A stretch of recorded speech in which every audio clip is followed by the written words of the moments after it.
Thank you for joining us for Meet the Bam Fam. Today, I'm going to be your host, and I'm going to be interviewing Brian for you guys. 3 seconds in, she's cracking up. This is what happens when you put us together. Can't even start a show, right? And I'm already having issues. What's up, Sarah? Hi, Kurt. Hello. Make sure you guys ask some good questions today. Yes, because we're grilling Ryan. This is the last one. All right. And if you have other questions for Becca too, you can throw some on there too, because we'll have some fun with it. Yay. Okay. Maybe some people missed our show on Wednesday. Don't be shy. Come on, girl. Oh, make sure you get some good footage of Becca too, laughing over here. So weird being like this side. I know. Imagine trying to interview somebody for a job. Jeez. Okay. Well, I'm not going to ask you how long you've worked at Brix and Minifigs, but longer than everybody else. Yes, exactly. Because you are the owner. July 2017. Sure. There you go. All right. Do you enjoy working at Brix and Minifigs? I love working. I own the store. Hey, just because you own it doesn't mean you enjoy it. No, I enjoy all of you, my staff members. It's been nice to finally hire my own people for once, instead of having to deal with regional managers and district managers telling me who I can and cannot hire. Yeah. That kind of sucks. So I think we put together a pretty interesting, unique team here, and everybody likes to have fun while at work. And that's what I wanted. I was like, when I used to manage at AutoZone, everybody always came to work saying, "Oh, I know, I hate this place. Like, I can't believe this." Blah, blah, blah. Yeah. And it's one of those things where I don't think I've heard once in the entire time we've been here, except for like if somebody's sick or something's like, "Man, I really don't want to be here today." Yeah. And I understand that, but always been like, "Wow, work sucks. I just don't want to do this anymore." Yeah. So that's good. All right. Means I'm doing a good job. All right. Going into that then, what does your normal work day look like when you come to work? My work day is 24/7. Let's say normally, usually get in at about 9:30, 9:45. Mm-hmm. Open up the store. I don't have to clock in, unlike everybody else, because I don't work. I don't get paid. You're fancy, unfortunately. And then a lot of it is checking emails, voice messages, all that stuff to make sure that everything's good. Mm-hmm. I have to come up with a to-do list for everybody else, including David, to do for the day and for the week, hopefully. Mm-hmm. Sometimes that always doesn't get done, so sometimes it's just a flim of the hat. And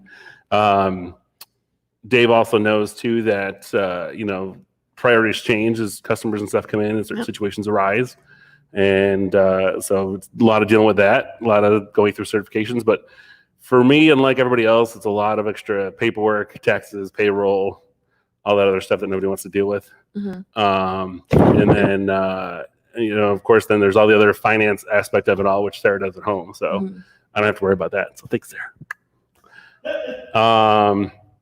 But yeah, so I mean, it's pretty busy. But then, of course, going home, we're constantly responding back to emails and Facebook posts, and we have an online chat through Slack where all of our store owners talk to each other all the time. So we're always talking about that stuff, and of course, always prepping for tomorrow. So it never really ends. Never ends. And sometimes you get calls at 12:30 in the morning saying, "Hey, I'm sick. I'm not going to come into work tomorrow." Yeah. It's like, great.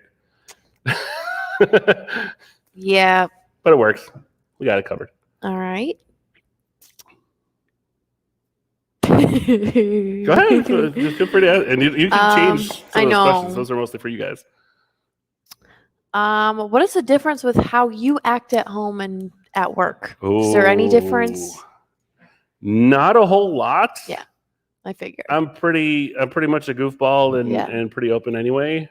I will say my biggest difference is if I'm at home playing video games after the boys, everybody else goes to bed, mind you. Your language. So my wife goes to sleep. She falls asleep usually on the couch watching some shows. We've been watching Grey's Anatomy recently, the latest season. So by the way, it's good so far. Didn't start yet. We're four episodes in.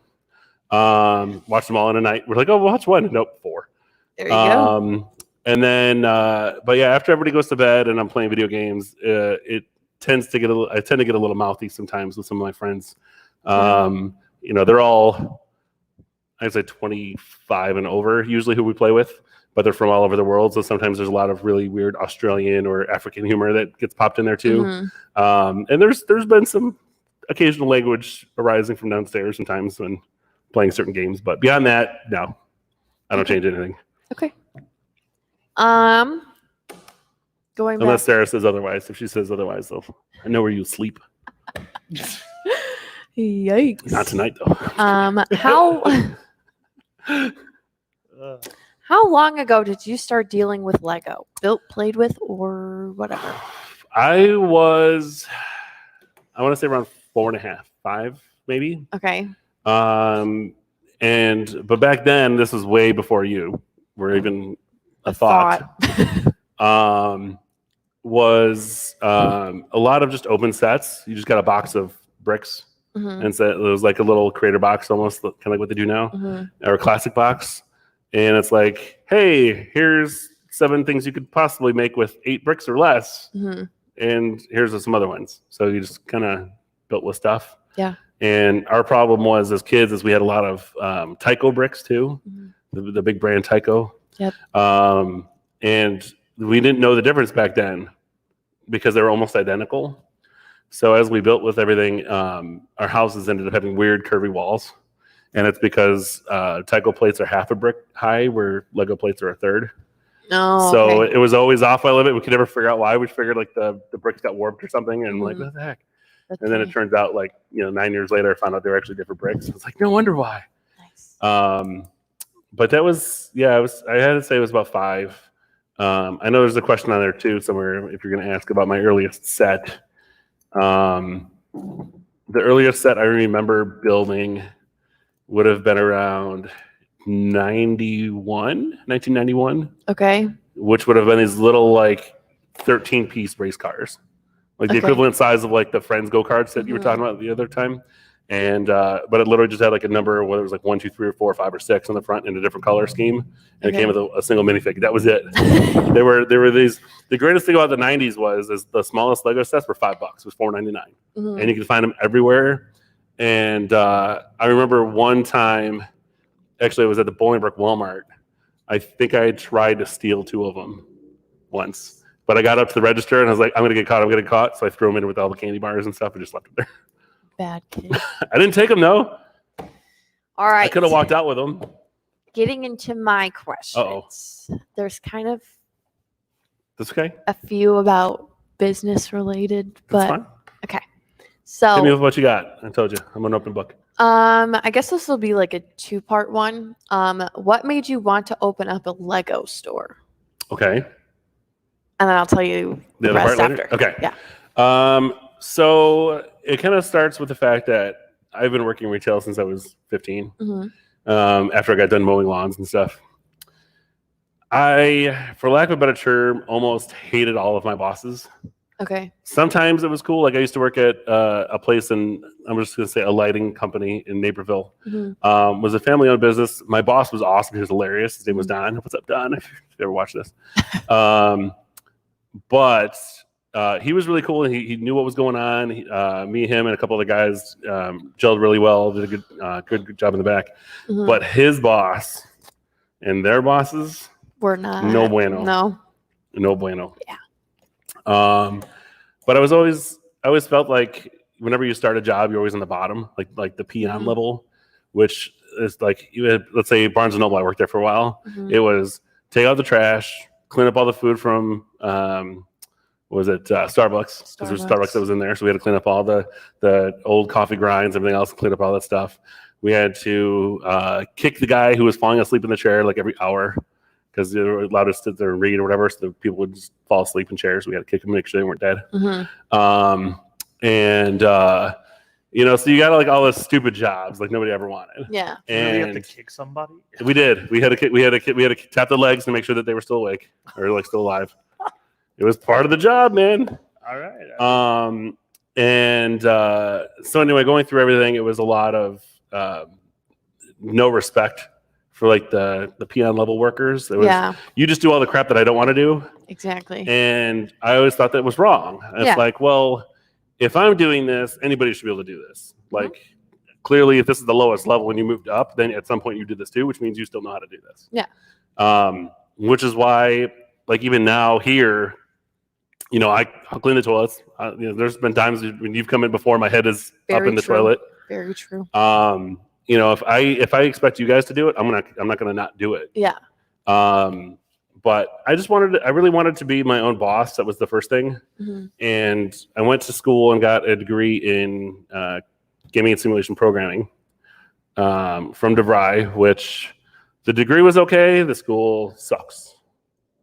Sorry.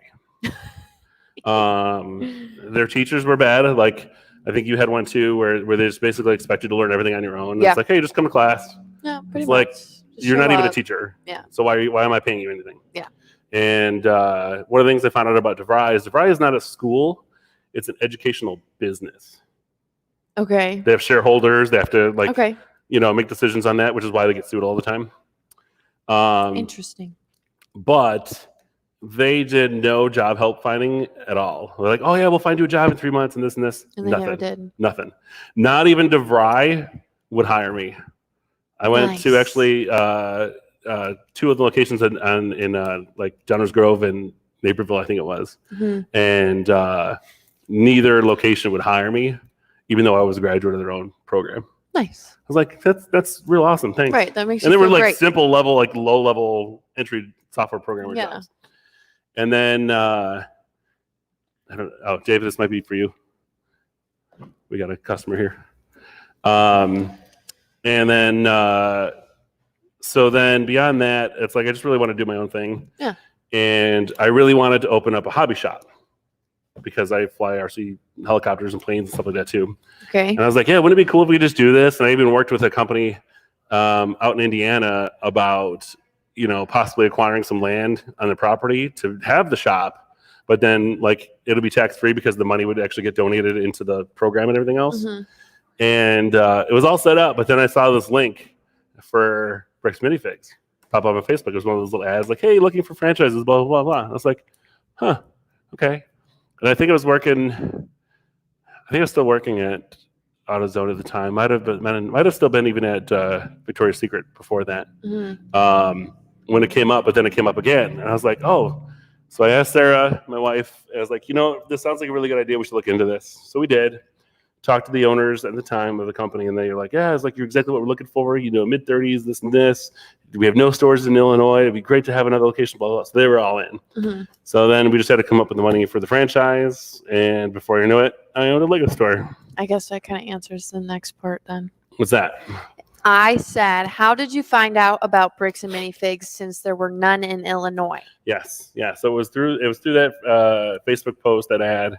And it was really funny because it kind of started out like a joke to open the store.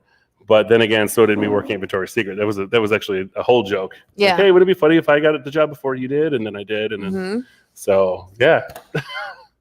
So Facebook marketing, good job. All right. You know what? All good, Dave? What's up? They would have all been in those boxes. On the trays? I'm going to see if we have any questions coming in. Okay. Kurt says, Ryan, how long did it take from beginning of starting paperwork of owning the store until the store opened? Oh, that's a good question. Yes. Okay. So we started our company. My wife and I started a company back in July of 2017. And that company then essentially was the one that applied for the loan and everything else to open up Brix and Minifigs. Okay. So our company owns the store, not me. Liability issues. Yes. So from the start of owning, it's like the start of actual paperwork for that, I think was about September. And we basically got through that, not like super quick. But it was the money, it was the loan money that took forever. It was about 2.5 or 3 months and a lot of paperwork, as my wife will contest to. It was a lot of paperwork to file and refile and all sorts of things to get done. But it was about, I mean, if you could get through it quickly and the SBA agrees with you, or if you have like your own money, you could probably get through the whole thing in like 3 weeks. So I would say about 3 months before we got to open, and then we opened late. I was hoping to open on October and get ready for Christmas that year, but we opened up on New Year's Day instead, on the coldest grand opening of Brix Minifigs ever. There you go. Negative 17 degrees. All right. Okay, I'm not going to ask if you're into Lego because you already answered that. I am absolutely into Lego. I am one of the OG 90s Lego maniacs. Yeah, but how did you get into it? Oh, good question. I would have to say it probably stemmed from my brother. Okay. My brother's 6 years older than me, Mm-hmm. and we shared a room for many years Okay. until I think he moved out at 18 or 19, something like that. So, yeah, we shared a room for 13 years, roughly. And he used to play like G.I. Joes and stuff like that together all the time. Mm-hmm. And then I used to play with my sister, and she used to play with her Barbies, and I had my Teenage Mutant Ninja Turtles, and my Teenage Mutant Ninja Turtles would kill her Barbies. So it was kind of fun until she got mad at me for marking them all with red Sharpie. Because that's all you had with blood, you know. And then came Transformers. So the whole thing of like building and kind of changing things kind of happened. And then I think my brother started getting the Lego sets, and we just started playing with them. And then and then he got mad that we played with them. And so I was like, fine, we'll get you your own. So yeah, I think that's how that started. I think it was a side effect of my brother. Okay. Then what is your what What's up? what is your favorite thing about working here at Brix and Minifigs? Ooh. Your Brix and Minifigs. I would say there's two things. Okay. First one. One would be I like seeing all of our customers coming in and seeing their faces when they walk into the store. Like their first time being yeah, here. like they're almost like they're shocked faces, overwhelming faces. Yeah. Like, oh my gosh, this is a lot of stuff. Yeah. And then and like the personalities and stuff, because you know everybody that's into Lego kind of gets Lego. You know what I mean? So there's that. But then I would say the other half of that is definitely our staff. I like hanging out with you guys. You know, we've even had hangouts outside of work and just kind of chilled and watch movies and everything else. Mm-hmm. And I like the company and stuff that's here. It's fun. It's a nice little escape from home. Okay. Even though this basically is my home since I spend more time here. True. All right. So, hold on, I gotta find it on mine. Go ahead.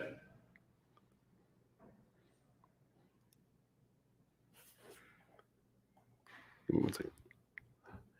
Dave, did you find him? No? Do you want to go ahead and take Give me 1 second, guys. I have to take care of something. This is the life of an owner. Hold on.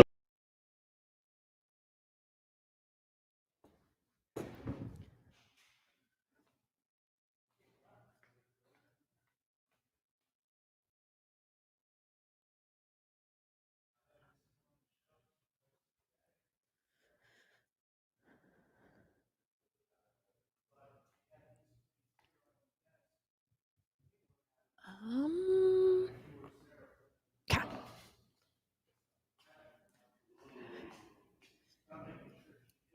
We're waiting for a.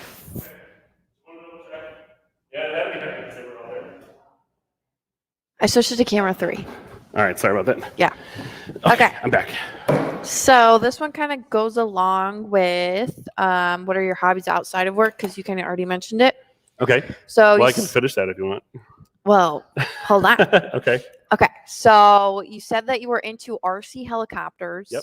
And how long? Okay. Wait. I worded this weird now. You have to read your own handwriting. And how long have you dealt with them? And like, why did you get into RC helicopters? Okay. So, try to think of the timeline here. It's a good question. Well, I've always been into RC stuff. Okay. Let's start there because it kind of works into it. So as a kid, I always wanted like the coolest RC car that ever came out. Of course. Which at the time, unfortunately, was this one car from, I think it was actually a Tyco brand thing, actually. Okay. Called Fast Tracks.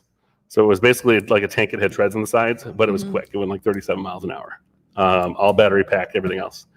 And it was the coolest RC car. And so my brother flew it up a curb and broke it because it landed and cracked. And so then after, I think about 5 other RC cars that my brother broke, my mother refused to ever buy me an RC car ever again. Nice. So I was like, well, fine. So then came Boy Scouts Okay. and and rockets. Nice. So, getting to fly and do all that crazy stuff, do the modeling, the painting, and all that stuff to shoot rockets off. Mm-hmm. And then I was like, wow, it's really cool to make things fly. This is pretty neat. And I was like, what if we could just kind of fly longer than, a rocket booster? Yeah. So then eventually I got married, and we picked up, I was working at Menards, and there happened to be this cheap little, I don't know, $25, $30 helicopter that was there. I was like, whatever, it's fun. We'll play around with it. Yeah. So I flew the boogers out of it, just call it that. And eventually we were down at Illinois Wesleyan, and I flew into a tree and broke, I think, the landing gear on it. So then I figured out that you can fix it by wrapping string around it and putting CA or glue on, super glue on it, to reinforce it, and it worked. So all right, cool. So the last day of school, I hope nobody from Illinois Wesleyan's watching right now. We took it upstairs. We took it upstairs to the roof. Give me 1 second. You can go ahead and keep talking, but I'm listening. We took it to the roof with about 5 of the other hall directors, including my wife, who was one as well. And we decided that we were just going to take it for a spin off the roof. So, yeah, it gets better. I can only imagine. So as we flew it off the roof, it was, like I said, it was a cheap helicopter. So it didn't have very good steering. You're right. Yeah. Oh, nope. I'm still leaking. We're gonna have to put a patch on it. So we took it off the roof, and a gust of wind came and hit it and pushed it on top of the cafeteria building. Nice. So you have 7 resident hall directors and myself drinking, mind you, on a roof. Nice. Where we weren't supposed to be, let alone drinking. And then we're like, oh, well, we can't call from the roof because then we'll get in trouble. Yeah. So after we called, we had to run all the way down the stairs, take the elevator all the way to the first floor, run back outside. I was like, I don't know how it happened. And needless to say, we found it. He got it off the roof. I flew it again, hit a tree, and it broke. It was done. Way to go. Literally right after we got down there. Way to go. And so I told my wife, I was like, well, now I need a real one. Yeah. And her thing is that her dad flew RC helicopters competitively for a long time with some of his friends. So she said, you could buy one, but you have to clear it with my dad first. Because it was going to be about $500 for my entry-level real helicopter. Okay.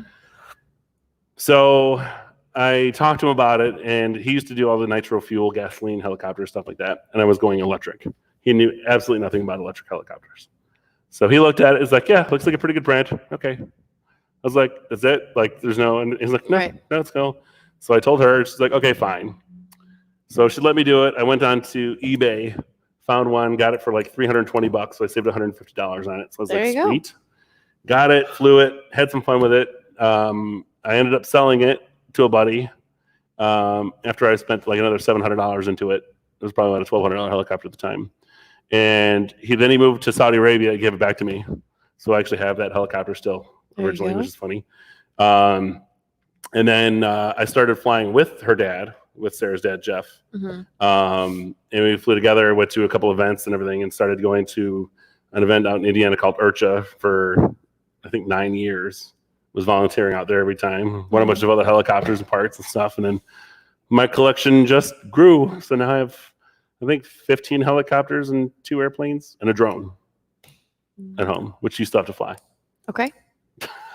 David, do we have any questions for me? Yeah, I've been flying since about. I got one here. I want to say 2005. 2005. We got married in 2006, but I think I started right before that. All right. So this is from Ken.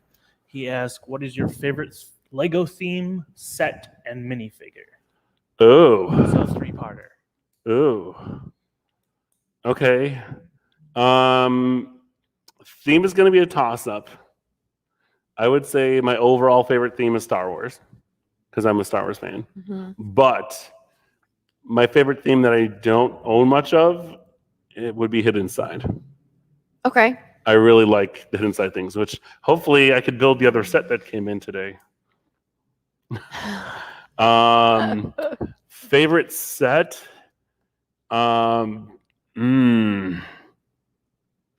I have it. I have one at home, and I think it's still really good. It's Fort Legarado, or Fort Legarado, I should say.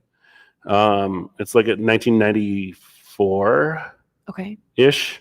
I brought it in here. I don't know if you saw it or not. It was a little Western setup I Yep, had. we had it on this table Yes. originally. Yeah, from one of our openings too. Yep. That was one of my favorites. But I did also like building the UCS Millennium Falcon. Though. That was a fun one. That was a fun build. Okay. Favorite minifigure.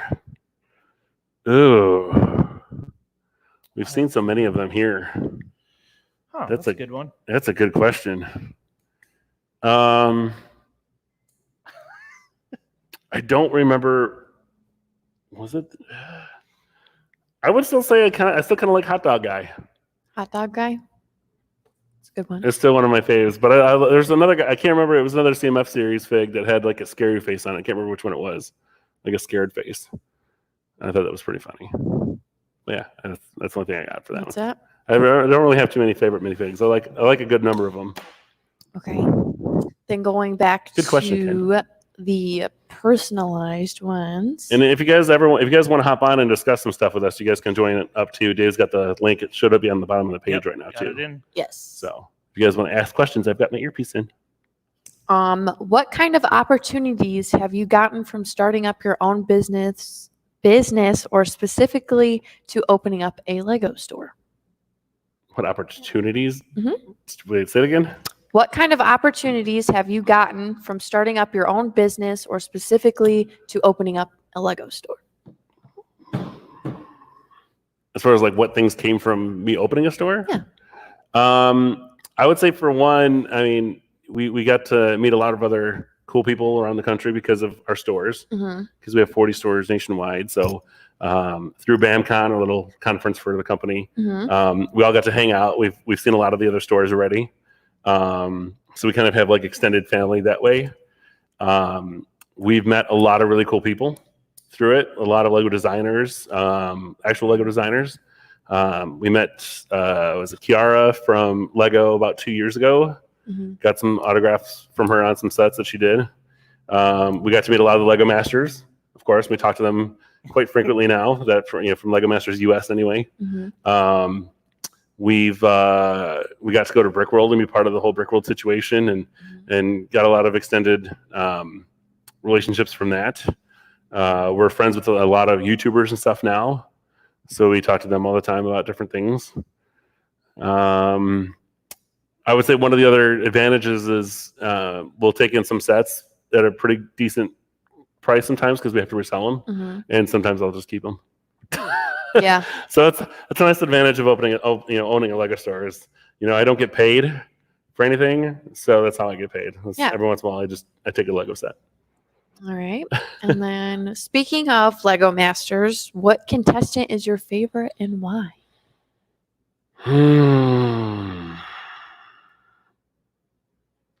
It's a good question. It's not going to be who you think it is. I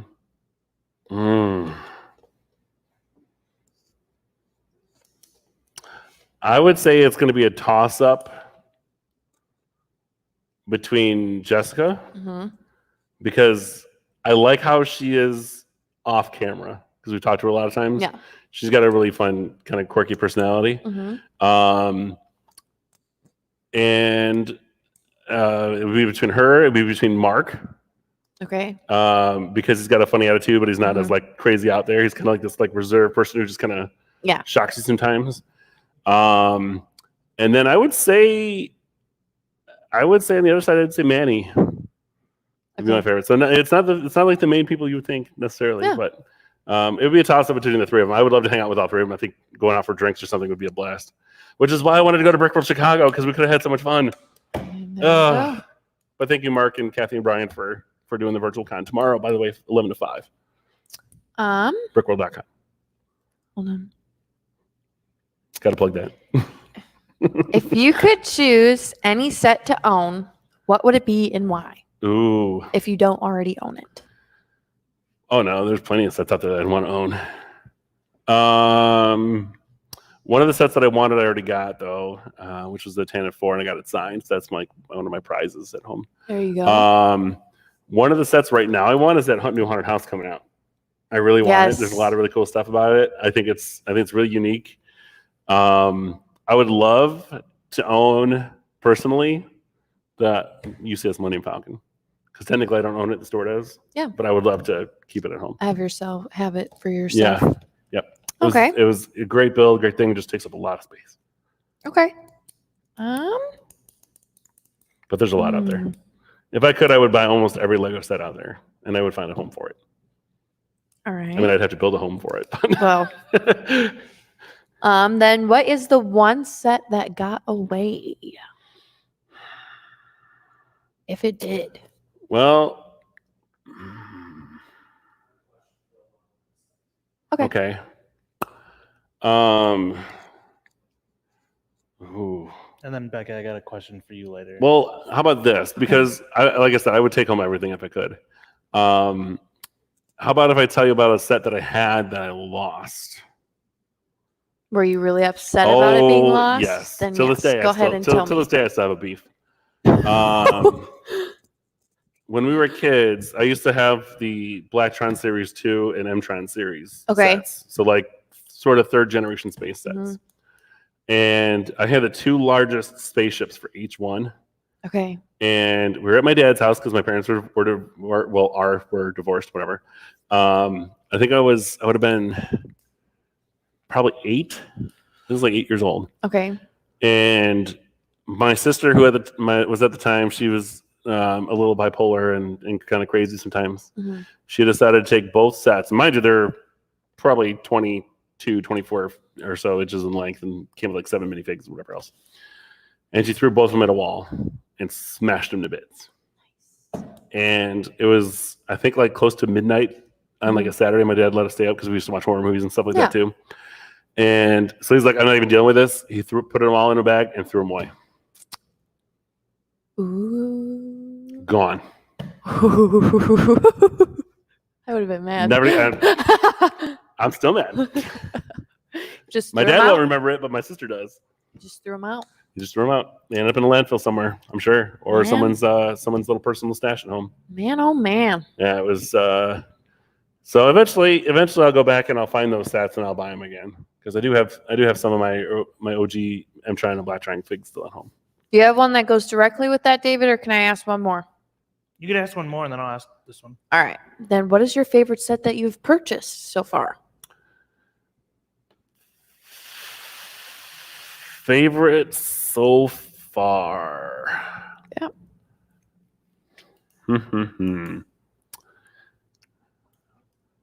I would honestly have to go with. I mean, there's not a lot of playability in it, but I like it a lot. It would be the newest Lamborghini Speed Champion set. Okay. It's probably my coolest looking, and sometimes I like to just drive them around. There you go. It gets more play than a lot of the other ones do. Imagining yourself as you're whipping it around. Yeah, and then eventually it skids out, smashes into a wall, and blows up. Oh. They just get to rebuild it again. That's why they're away from all the kids. But yeah, I would say that one, and then I've got some old Aquanauts and stuff at home that are pretty fun. Those are OG, all early '90s stuff. Yeah, that was my prime, like 90 to 96. Yeah, I was into everything back then. You couldn't keep me away from Lego sets. What's up, Dave? What you got? Yeah, David. All right, so I have a question here from Kurt.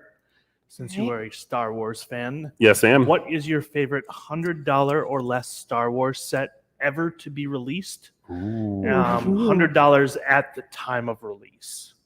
Just to specify.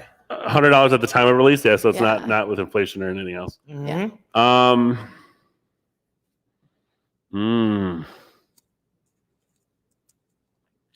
It's a pretty wide range.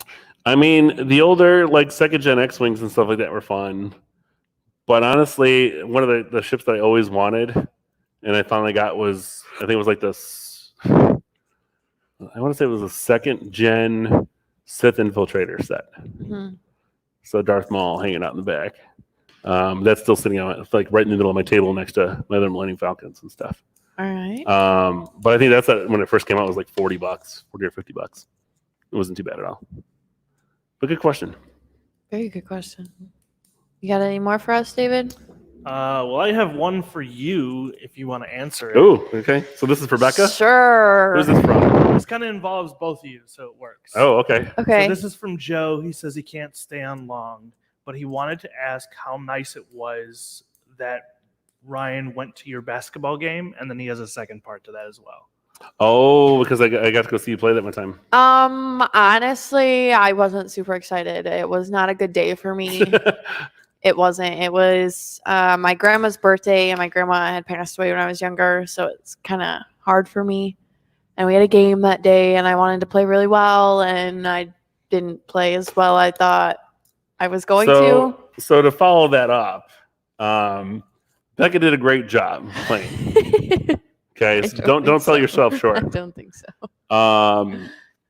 But her team at the time probably had at least a good solid 30 opens to pass to her, and they didn't. And the few of us that were on the bench, the 20 or something of us that were there, all agreed that they should have just passed the ball and they could have had a much better score. Becca did miss a few times, but she had those chances to shoot, she could have done a lot better. Yeah. But if you would have told me that the whole thing was going on, I would have just picked a different day. Yeah, well. I felt bad. It's okay. Okay. What was the final score to that? Oh, what was the I final don't even score to that game? remember. You guys got you guys won that game. Yeah. You guys won by like 24 points or something like that. Yeah. It was crazy. Something like that. Because I was wondering why they didn't call the game already. Yeah. Because we certain schools in JJC's division are like trying to remake their teams, I guess is how I would put it. I want to say it was like 97-62 or something. Yeah, you were getting close to 100 because you were telling me like, oh, at 100 they make us stop playing. Yeah, we had to after halftime. Remember? So yeah, but it was really nice. I'm glad he came out and he supported me. It was actually pretty cool. I was sad that the boys didn't come with you, but understandable. But yeah, they would have been bored out of their minds. But I will say it was pretty funny to watch their team play because I don't remember who you played that day. I don't remember exactly. But the girls that you were playing against, it was so funny because within about 3 minutes of the game, because they had 6 girls on their team for that game. 6 or 7, yeah. And within about 3 or 4 minutes, all of them were like, we're just yelling out, I don't know why the hell I'm here. Yeah. And like one girl even just kicked the ball down the court, didn't even dribble it. She's like, I'm done. Yep. They just gave up. Yeah. So it was a very interesting game to watch. And then Joe says the diner definitely was one of your favorites from what he knows. Oh, the diner. Yeah, the diner was my favorite modular, I guess. The diner is still my favorite modular. The bookstore, or not the bookstore, the corner garage is pretty cool. It's hanging out over there. But I think the diner is still, as far as the modulars go, I think the diner is still my favorite. I like the diner too. That one's I wish I could see what the bookstore looks like though. Your mom has a score here. 100-60. Oh, 160. See? There you go. Thanks, Mom. I said 97-62. Yeah, it was close. It was very close. Okay. I don't know what I want to ask next. Okay. But thank you, Amy, for hanging out with me while we got to watch the game. Yeah. I just wish Becca was in a better mood afterwards. Basketball mom. Love it. Okay. What is your favorite mobile app or game?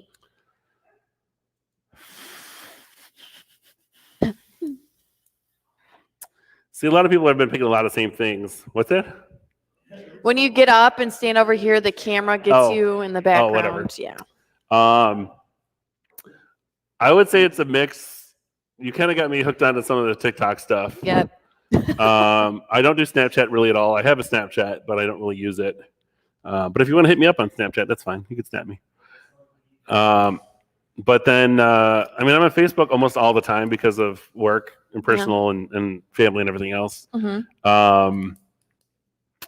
But as far as games go, I don't even remember what it's called. I don't even have my phone with me. Yo, I'm almost done with the hotel game now. That's boring. It was Hotel Empires. That was the other game I was playing. But I'm still kind of hooked on. There's one here. It's called Homescapes. I play that one. That one is a good one. And so that one, and then Warships Blitz was kind of my fun interactive game, and I like to have fun with other people. It's a good multiplayer game. You get to have fun and drive boats around and shoot everybody. All right.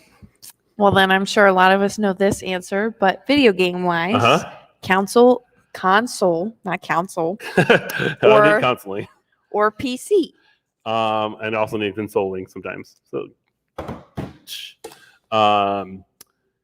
it's a toss-up. And it's weird to say for me. But I would say PC because I'm a programmer and everything else, and I love the idea of building my own gaming PC, even though they are like still a really good PC is like $3,000. Yeah, super expensive. But a good PC will outdo like a current gen console for like 7 or 8 years. Yeah. So you basically get that whole time. And there's a lot more variety in the PC games where you get to modify different things and do a lot more fun. Like, let's say Grand Theft Auto, for instance. There's a lot of other mods and different, you could be cops and stuff online where you can't in the game. And they just get annoying in the game. Yeah. So there's that. But I like the flexibility of consoles. You can literally just kind of pack them up and bring them places. I brought it here all the time. Okay. And then there's I guess more, I don't want to say friendly community. It seems there's a lot more non-techie community that's on the consoles. So you can have a lot more fun without being like, oh, hey, well, the bit rate of this and the frame rate sucks and this and this. And it's like, you don't care about that on console. Yeah. You just want to play. Yeah. All right. But games, awesome, period. Yeah. You like your video games. I do like video games. I majored in them. I grew up in the best time ever. Best generation ever for video games and technology. Okay. Do you know how to dial a phone on a Rotary? Yeah, I do. Actually, I think you did. I think we did talk about this. I was shocked. Yeah. What Crazy millennials. challenges did you face when first trying to start your business? And then I have a second part to this. Oh, you want me to get deep on this one? You don't have to if you don't necessarily want to. Challenges when starting the business. I would say a lot of frustration, spousal frustration. Okay. Between the wife and I, whether who was responsible for what or who got things turned in or not on time and that kind of thing, was really hard for a long time. Having young boys at home was rough because that's like, oh, we gotta do this and this and this. Oh, but by the way, we still have kids we have to take care of and get that taken care of. So there was that, and of course, then definitely like, well, if we're gonna put all this money into the store, we have no money to do anything else. So going on a vacation, it hasn't happened. Nope. I think I've been on 3 my entire life. So it's a lot of stake. It's a lot of like, hey, why don't we just go to like the Holiday Inn for a night and just get a room with a hot tub or whatever I call it. Or one weekend we actually went up to Rockford. Okay. And my wife, I didn't realize this until after we got married. My wife had never gone go-karting before. So I took her for a weekend up in Rockford and went took her go-karting for the first time. That's fun. So, but it was financially and emotionally rough. Yeah. I can only imagine. Which led to me building more Legos, but that's another story. There you go. Well, then kind of a second part to that question. What advice would you have for someone that wants to start their own business? Save money. That's the easiest way. No, I would say if you're out there to try to start your own business, you have to not be afraid to take the jump. It's kind of like, I almost want to say it's almost like if you have a conversation with your significant other about like having kids. Okay. Like, should we or should we not? Or do we have enough money? Is it this? You kind of have the same conversations with the business. Okay. Unless you're like a millionaire out there and you're like, oh yeah, we got $1 million. Sure, let's just blow it on some stuff. Yeah. It's a lot of, do we really have enough finances to do it now? Is this the right time to do it now? And this and that. And the answer is if you want to do it and you have a passion about it, you just have to do it. Yeah. You can't just wait on it. And if you have no risk, there's no reward. Go for it. Yeah. All right. Jump all in. Okay. I have a question here from Kurt. Yeah, go ahead. For it. All right. So Kurt wants to know a little bit more in detail. He says he always hears about how late you stay up playing video games. What are those games that you mostly play? Okay. So I guess this will tie into one of Becca's questions later if she decides to ask it, but she already knows the answer. About being a night owl. Oh yeah, I wasn't going to ask that. I am absolutely a night owl. I do not like waking up in the mornings. And I think part of that stems from I used to be a store or shift manager at Panera, good old Panera Bread Co. And I had to be there at 4 a.m. Gross. And I hated it. I did not like going to work, and it was dark. And then, I liked coming home at like 2:00 in the afternoon, but I hated going in when it was dark. Yeah. And there's sometimes even when we have to wake up early to go for trips, like we went to Texas and I had to be up at, I think it was close to like 4:30 in the morning because we had to be out of the house by 5 to drive for a 13-hour drive down to Texas. And it was bad as it was. And then that morning it was foggy. And then I think a bird a crow smacked into our windshield because I couldn't see where it was going. Yikes. And then of course that scared the crap out of me and it woke me up. Yeah. Really, really quick at 5 a.m. Sure it did. But no, usually I'm up playing games till at least 2 a.m. Recently, as of I think last week, I think I didn't go to bed till 6:30. Yikes. But I do play PS4. It's my game. It's my console. I do have all the PlayStations though, but I rock PS4 right now. And it's usually a mix of Grand Theft Auto 5 online, which I've been playing with the same group of people for the last 7 years. I have recently started playing another game called SnowRunner, which just came out 2 weeks ago. And that's been fun. So if you guys want that game, it's cool, but it's $70. So have fun with that. Yeah. Unless you got it for free like we did. And then let's see, that one's SnowRunner. And then there's a new game that came out, not new, but it's free now, called City Skylines, which is kind of like an old like SimCity, but it's completely free right now. But yeah, it's mostly been GTA that I've been up late. That's how I release my frustrations at night. Get to kill people and not get arrested. Sorry, kids, if you're watching that. Violence. Good question, though. Hopefully that answered your question, Kurt.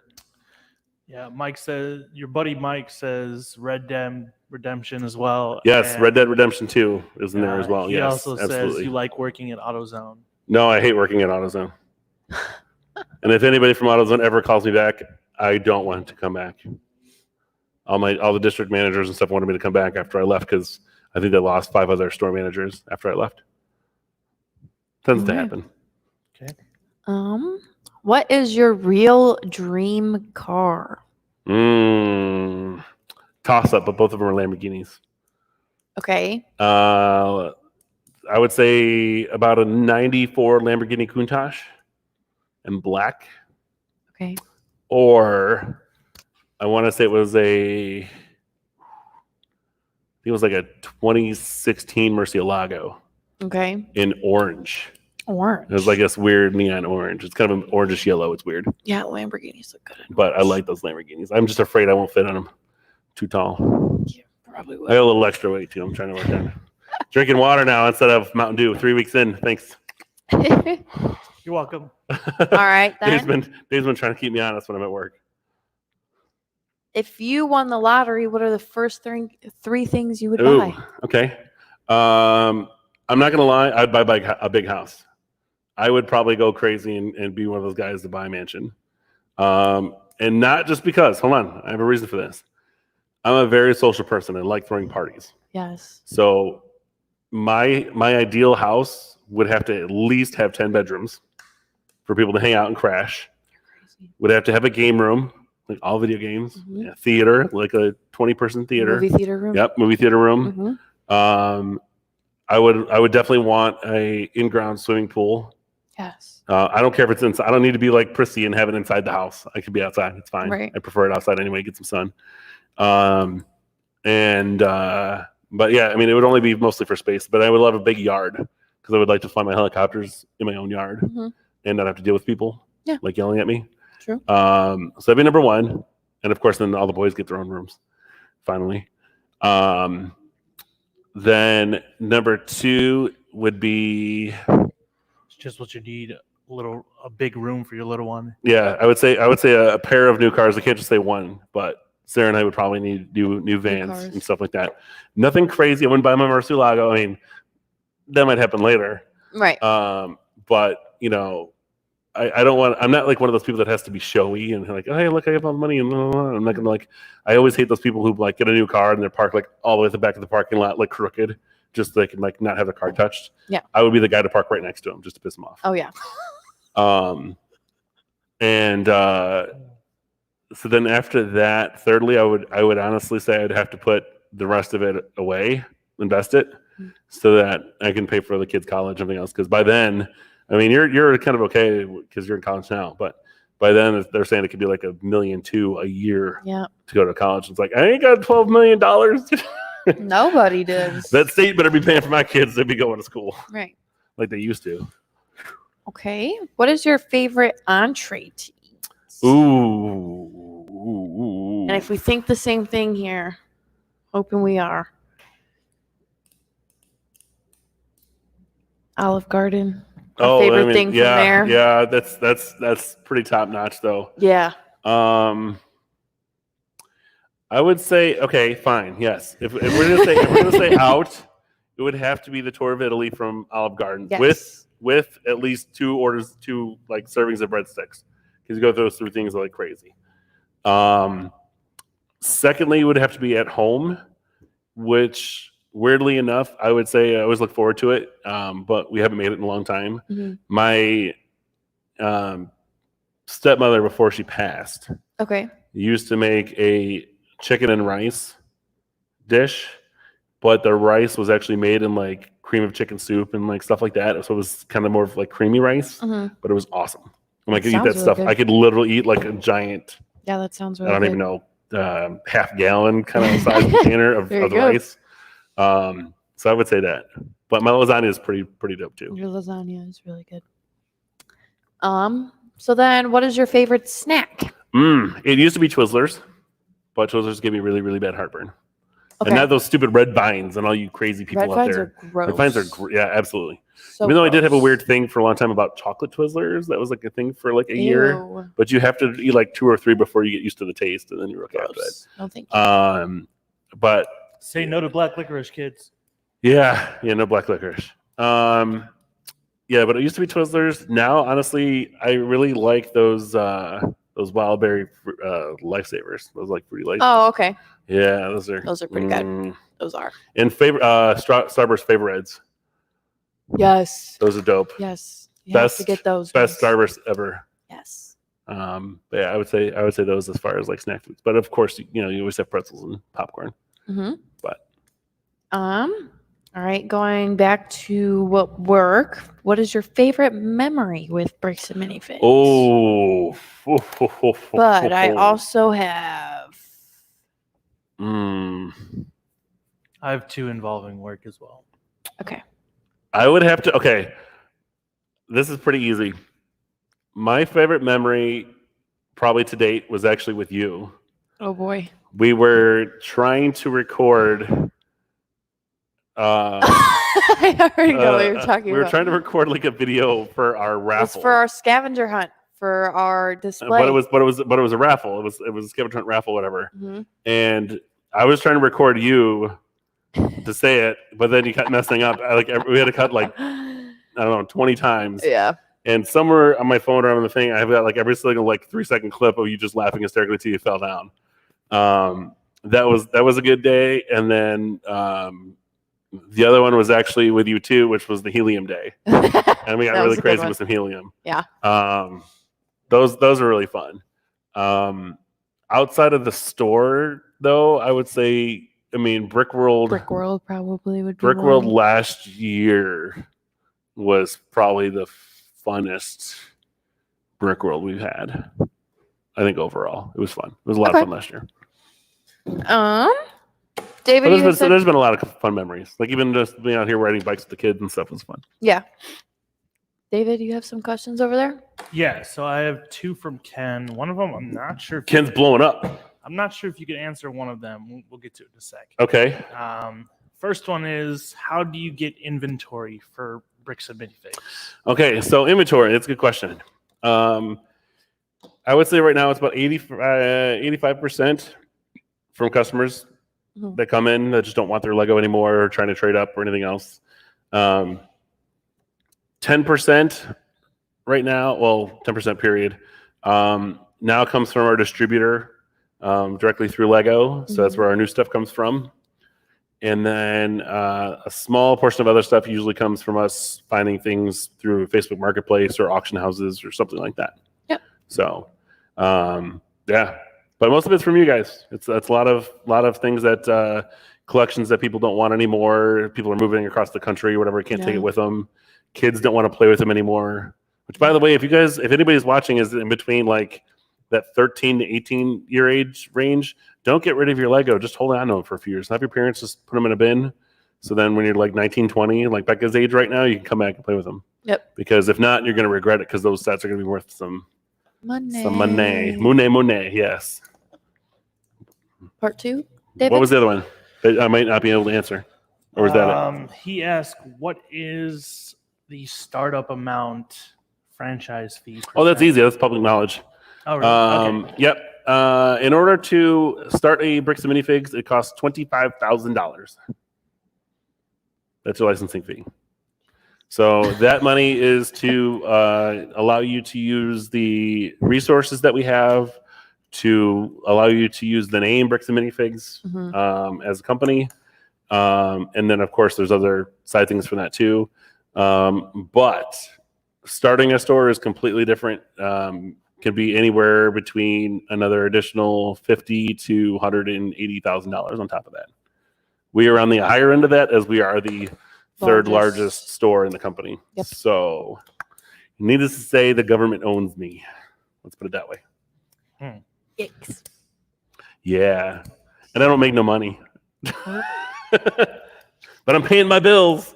True. Except for all this coronavirus You're not stuff. broke if you pay your bills. Yeah, but if you at home would like to help support us to pay our bills so we can still be open when we are open, make sure you guys check out our online e-store and buy some stuff. Yeah. Or our silent auction we're going to be putting up this weekend. There's about 8 new sets that we're going to be 8 new certified sets we're going to be posting this weekend. So, David, you got any more right now or no? Yeah, I got one and a side note for it. okay. All right, so this one is from AM off YouTube. I don't know who this is. Okay.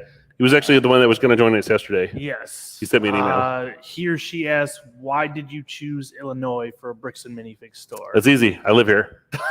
There you go. My house is 3 minutes away. Which I'm sure is nice. And I did that on purpose. Well, it was kind of a funny thing. So I wanted it to be close to the house in case there was an emergency. Yeah. Because like if there's a fire or somebody broke in, I want to be able to get here, get it fixed, whatever. Or if there's like a big customer dispute or something, I can get over here pretty quick. Secondly is with Brix and Minifigs at the time, we were given a territory in which we are allowed to build our stores in, and we claim a territory. It's part of that $25,000 we talked about. And it happens to be that the dead center of our territory is actually right where City Hall is. And we almost didn't have our store here. We almost had it about 1.5 miles south of here. In another location that was 8,400 square feet. Yeah, this person also says he heard the taxes were absolutely terrible here. Wrong. I'll get on that in a second. But yeah, so the other store location was going to cost too much and too long to deal with because they had, I think, 28-foot ceilings. Because there was like bouncy houses and stuff that were all in there. Like the inflatables, okay. As Dave knows about. And I didn't want to have to deal with like building a roof and like maybe having like an upstairs office and all that stuff. Plus, we were going to use all the space and it had to get all the heating redone and everything. It was terrible. So we did it here. But the nice thing is it's almost dead center of our territory. So that's kind of why we picked this spot. It just happens to be right down the street from my house. As far as taxes go, funny enough, in Illinois, Crest Hill has, I think, the lowest sales taxes right now. Might be second lowest. I don't know. It's hard to say right now. Property taxes and stuff are a little high, but it all depends on how good your lawyer and stuff is for your landlords. Yeah, I mean, Bolingbrook is hard. Because sometimes they were pretty good and they get you knocked down quite a bit. So, yep. Yeah. That's why. All right. I'm going to go back to some of my questions here. These are the ones I was worried about. If there was a movie made about you, oh boy, what actor would you choose to play the role of you and why? Oh God. I don't remember his name. Jim or John But Belushi. I got compared to him a lot when I was younger because I was tall and lanky. That's why one of my good friends called me lanky all the time. Because I was 6 foot tall, I think like 145 pounds or something like that growing up. And it would be, I have to remember what the actor's name is. Maybe Dave can IMDb it or whatever back there. Have you ever watched Ferris Bueller's Day Off? Yeah. Ferris's best friend. Oh, I don't remember his name, but I know who you're talking about. We got compared a lot. Okay. Like that. If it was current, it would be Seth Rogen. Okay. What? Yep. I actually had 3 people online believing I was Seth Rogen, and my friends bought into it too. Like, we're like, oh yeah, we're just gonna play along with it, whatever. Okay. And it gets pretty funny. Okay. All right. But All yeah, right. I would say that dude from Ferris Bueller's. I don't remember his official name, but Okay. I always loved his like, oh man, come on, kind of attitude. It was funny. Okay. Who do you think should play me? I don't know. I thought you were gonna say who would it be called as the Jerry Springer Show, the movie. that'd be the name. Yeah, of it. no. When I was coming up with these questions, I was like trying to think of like what answers you would come up with, and I was like, I don't know. But you didn't think of that one, did you? No, I did not. I couldn't. If there was something you would be able to change about Lego, what would it be? And I know that's very broad, but okay.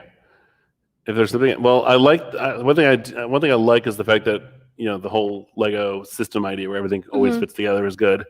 But would you change colors? I would honestly. What would you do? The colors aren't bad. What I would do is I would think that they would need to kind of open up their manufacturing to allow a lot of the old retired parts to be made again. Okay. And but I'll have like all of the colors and all of the elements and all of the colors instead of limiting them down. That would be the thing I would change. They need to make everything in all colors. Okay. Because I think that would make creating mocks and stuff a lot easier if you could just find the right part in that color. Okay. Instead of having to like maybe make the mock around the color. Yeah. You know what I'm saying? Mm-hmm. So yeah, that's what I would say. Every element in every color. Then kind of to go back, what is your favorite thing about Lego? That it all fits together. Okay. I have sets right now that I'm buying or taking home, or I shouldn't say buying. I don't know any. Taking home. That I could still put with my old sets from 25, 27 years ago, and still have fun together. I will say though that everything's always skewed off because of minifigures. So if you're ever trying to make a scale building, there's no real scale to minifigures because minifigures are made wrong. Yeah. So okay. Mini dolls, however, are very close to being accurate. Okay. What is your favorite sport to watch and favorite to play? Ooh, okay, easy. Favorite sport to watch? Hockey, ice hockey specifically.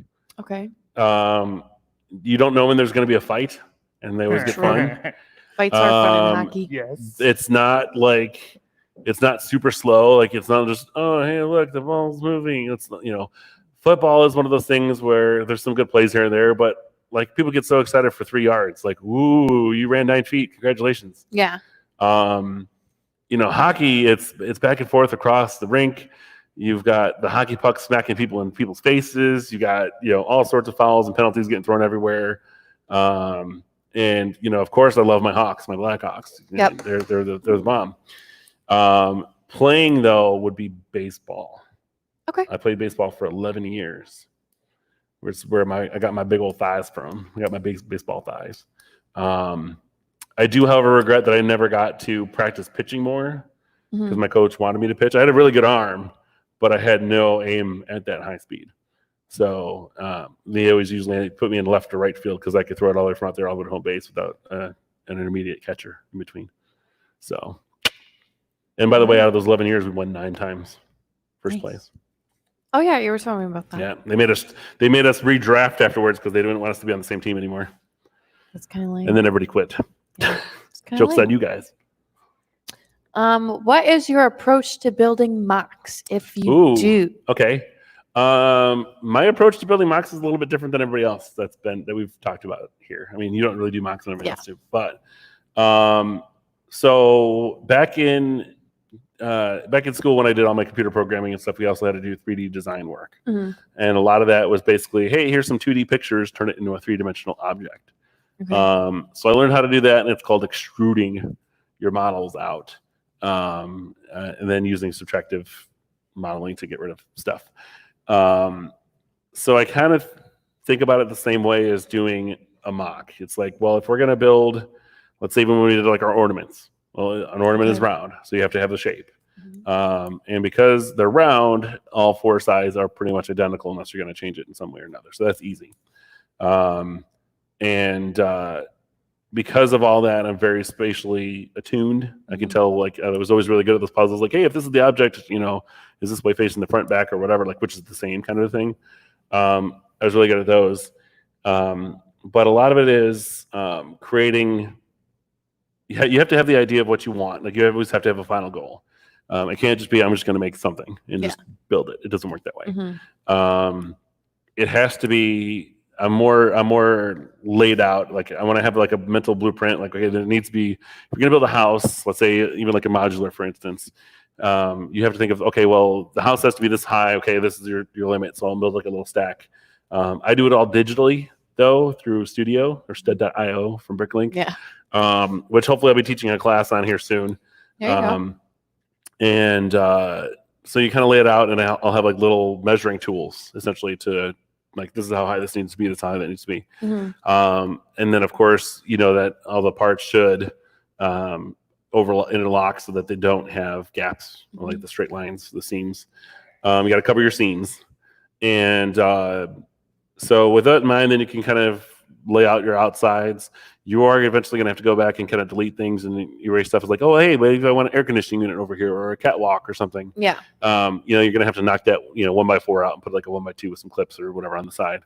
But that's why I like to do it virtually, because you can literally just click a bunch of stuff and hit delete and it's gone. Yeah. You don't have to rip the whole set apart and rebuild it together again. So I like the virtual aspect of it. It's a lot easier than doing it the other way, but it's not perfect. And there's a lot of stuff that we've missed in the past mocks, and our making takes here, because I designed almost all of those, where when we get it in real life, it's like, well, this doesn't work the way that we wanted it to. Yeah. What happened? Sometimes it was just my error. Sometimes it was because the system didn't tell me there was an error. Yeah. So, but it works really well for the most part. All right. Then what is the longest it took you to build one set? UCS Millennium Falcon, 19 and a half hours. I figured that was going to be your answer. I did build it almost by myself. And no, I did not sit there for 19 and a half hours and build it straight. No. There's no way. I mean, some people have, but they're crazy. Yeah, that's ridiculous. I built it over the course of, I think, 2 weeks, for about like an hour and a half to 2 hours a day, roughly. Okay. There was a day where I was almost done, and I wanted my family to be able to build some of it too, because it's like, this is probably the only time where I'm going to build the set. Right. So, I mean, it's $800. Yeah. Well, for us, it was $1,200, but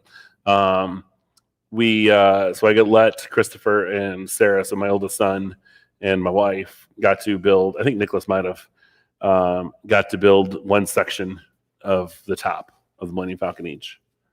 Okay. So, but yeah, so beyond that, I mean, including their time, it was 19 and a half hours. Okay. Which for them, it was really quick because everybody else was at like 45. Yeah, that's So, not bad at all. when you got 22 years of building experience or whatever plus, but beyond that, it happens pretty quick. Okay. I'm going to do a few of mine and then go back to this. Yeah. So what's one interesting fact about you not a lot of people know? Oh.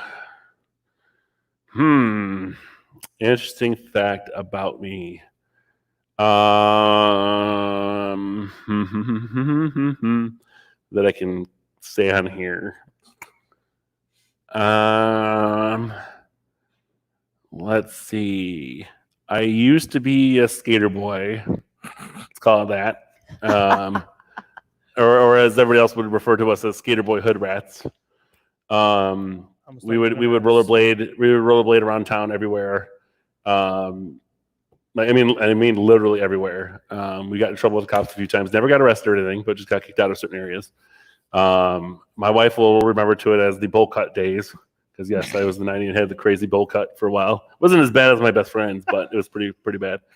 And then I would say beyond that, I used to do a lot of borderline legal things as a child. Okay. I used to have fun with fire. Awesome. Okay. Kids don't listen. Well, and that stemmed that, and not to put anybody off or anything, but it kind of stemmed from Boy Scouts because I had my little, they call it a firemanship card, which basically says, "Hey, I know how to start and put out fires." So I kind of treated it as, well, I can light a fire wherever I want to because I know how to, and I can put it out, so that's fine. Right. I was like, if the cops pull me over, I'd be like, "Hey, check out, I got my card." It's legal. So, but not to incriminate myself, but there were certain things that we may have or may not have burned or melted in the past, including our front yard, and did not get in trouble by the police or fire department because we're good like that. All right. Not to say you guys should do that at home though. But yes, I was a slight troublemaker growing up, but I wasn't like doing all the crazy stuff that everybody else was. Okay. And I can also do this. They're so which weird. is really fun. They're so weird. You want to try it? No, I'm okay. Go ahead. Like it once. No. Like it once. We've already been Do through it. this. I'm not gonna do that. What is one thing you enjoy or appreciate from each of your employees here at the store? Ooh, put me on the spot. I would say for Andrew, I would say his excitement about stuff, just anything. Okay. When he comes in and talks about when there's Spider-Man stuff that comes out, when there's things that he finds in bulk, especially because he just freaks out about crazy stuff that he finds in bulk. He always does. Yeah. I can appreciate that because it's like, dude, it's like that's awesome that you're excited about this. That means that I'm not just having you do stuff that you hate to do. Because let's be honest, bulk is probably the worst. And I told you guys all this when you guys got hired, right? Yes. It was one of the things I said. Bulk is going to be the sorting. Bulk is going to be one of the worst jobs you have when you're here. But it's not bad. It's just time consuming and kind of a pain. Riley, I would say his bluntness about certain things. Okay. He's not when he's not around everybody else. He's very willing to just say what he means and he doesn't really care what anybody thinks. Very true. I would say David has a very how do I word this? Work-focused ethic. Okay. If there's things that need to get done, he's totally willing to do it. And like today, he had to come in a little earlier because I was out getting some more sets for you guys for this weekend, and didn't have a problem coming in. He wants to learn more about the business and like how to run, like being an owner and stuff like that too. So I would say that his interest in business is one of the biggest things. Plus, he fills me up with all this superhero information that the few things I don't know, he fills me in on. Okay. So it's a nice little side knowledge. You. I like how you saved you for last. I'm sitting here thinking he was gonna save me for last. Nah, you're not special like that. All right, touche.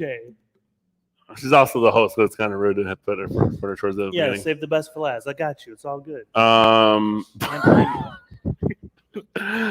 I would say for you specifically, I would say for the most part, when you and I work together, there's a lot of laughs and a lot of fun. So I would say it's more of like because I'm a comedian. What can I say?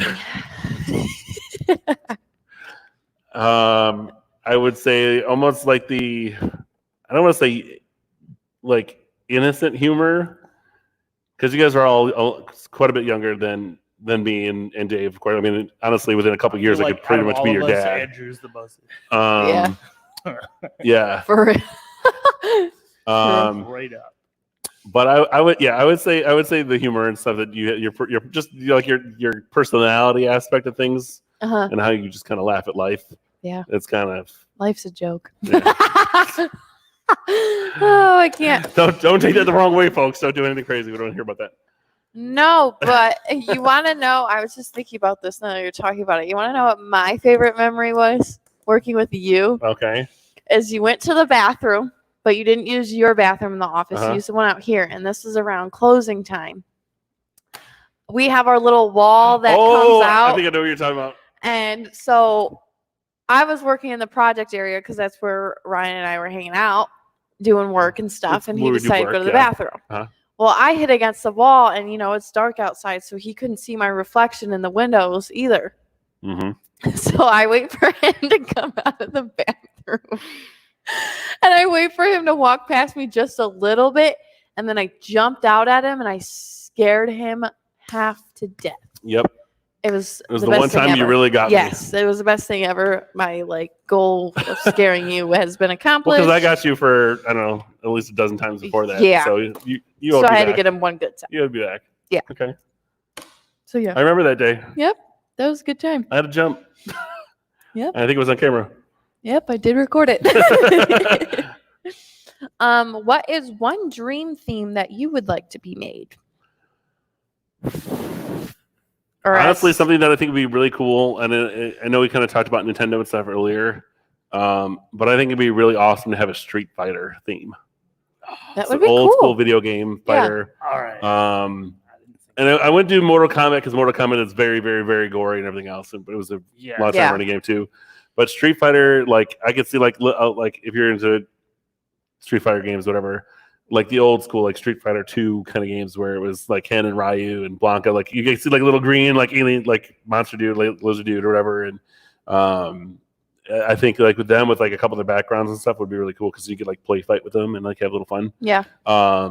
But then there's been so many other things off of it where you could put like Guile and you could like make us like Harley or whatever to go with them and like certain other aspects of the sets. Like who cares about like Overwatch, honestly? Like go back to like some OG. I know what was it? Someone was it Riley? Whatever was talking about like people's old I can't remember the name of it. I'm having a brain fart right now. The feels about like the old stuff. What it was? I'm having a brain fart. Help me out at home if you guys know what I'm talking about. Like not reminiscing about the old stuff. There's another term for it. Nostalgic. Yes.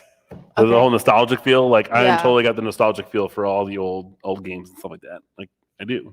I'm not gonna lie. I had a lot of fun when I was I a can kid. see that happening with all those new like energy pieces, like the energy like fist pieces that they've made for Lego figures. Yeah. I could see like the orange one or the blue one. Yeah, little flame used a balls and lot. stuff. Hadouken! Right. I can Oh, see yeah. that working really well. Okay. Are you gonna mute right now? Do you have one more question for me, or Dave? Do you have a couple questions? Becca's asking them. You don't have any? Not at the moment. Okay. Okay, because Becca needs. Okay, we're gonna take a quick minute break here. We'll be right back. Don't go anywhere, guys. We'll be right back. Okay. Thanks a lot.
Okay.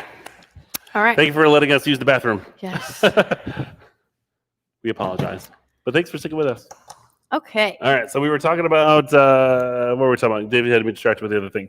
Nostalgia. Oh, nostalgia. Yeah, the old stuff. Yeah, Yeah. sets and stuff. Yeah, Street Fighter. Okay. All right. Next up. Opinion. Stickers, decals versus printed parts. Okay. Yes, and yes. You like all of them? So the option of stickers and decals is nice because you don't have to apply them to the set that they came with. Mm-hmm. You can use them on other stuff. I do feel that a lot of parts out there, because Lego has the ability to print them, should just print them. Okay. But if they do print the part, they should come with a blank one as well, so that you have the option of if you want to use it or not. Okay. But almost, especially all UCS sets and expert creator sets or whatever they're going to call them now, should have printed parts all the time, 100%. Okay. You're paying the quality for it, you better get some printed parts. What is your advice on making a Lego mosaic? What size plate? 1x1s? Okay. Or any size? First off, mosaics, you can pretty much use whatever you want as far as size goes, I think. What you need to figure out is what's the point of it. Is it going to be something fun? Is it going to be like a mosaic inside of a mosaic? Like, are you going to make multiple things or whatever? Okay. I personally don't care if it's 1x1s or not. Okay. It's kind of, in a sense, it's almost inefficient to use 1x1s. If you're going to do like a big black background, we'll just use big black bricks to get it over with. Yeah. But it will be more expensive. True. In most cases, because almost all the other regular colors and stuff like that are like 2 or 3 cents a brick, depending on where you get them from. Where like a 2x4 or 2x8 could be like $1.20. So is it cost efficient? Absolutely not. But will it make it look cleaner? Yes. But as far as the idea of mosaics go, they should be 1x1s. So I would say overall do 1x1s, but I would say it's got to be at least on a 32x32 plate. Okay. Because then you can at least get some detail out of it. We have seen some of the people like Sam Hatmaker, one of the Lego masters, who does them on 16x16s, and you can't up close. You can't really tell what it is, but you can see what it is from like 15 feet away. So it's like one of those not perspective things, but it's like one of those insinuated things where like you can kind of figure out what it is at a distance, but up close you're like, what is this blob of color? Yeah. So I think 32x32 is the set that size that people should make for those. Okay. What you got? And hopefully you guys at home come up with some questions for us too. I got 2 more here. All right, why don't you shoot one of yours? Yeah, go ahead and do those. Okay. So I have another question. Both questions are from Kurt. Okay. Hello. Thank you, Kurt. What is your favorite pastime besides Lego, video games, and RC vehicles? Ooh. Something outside that range. Favorite pastime like when I was a kid? Or just in general. In general.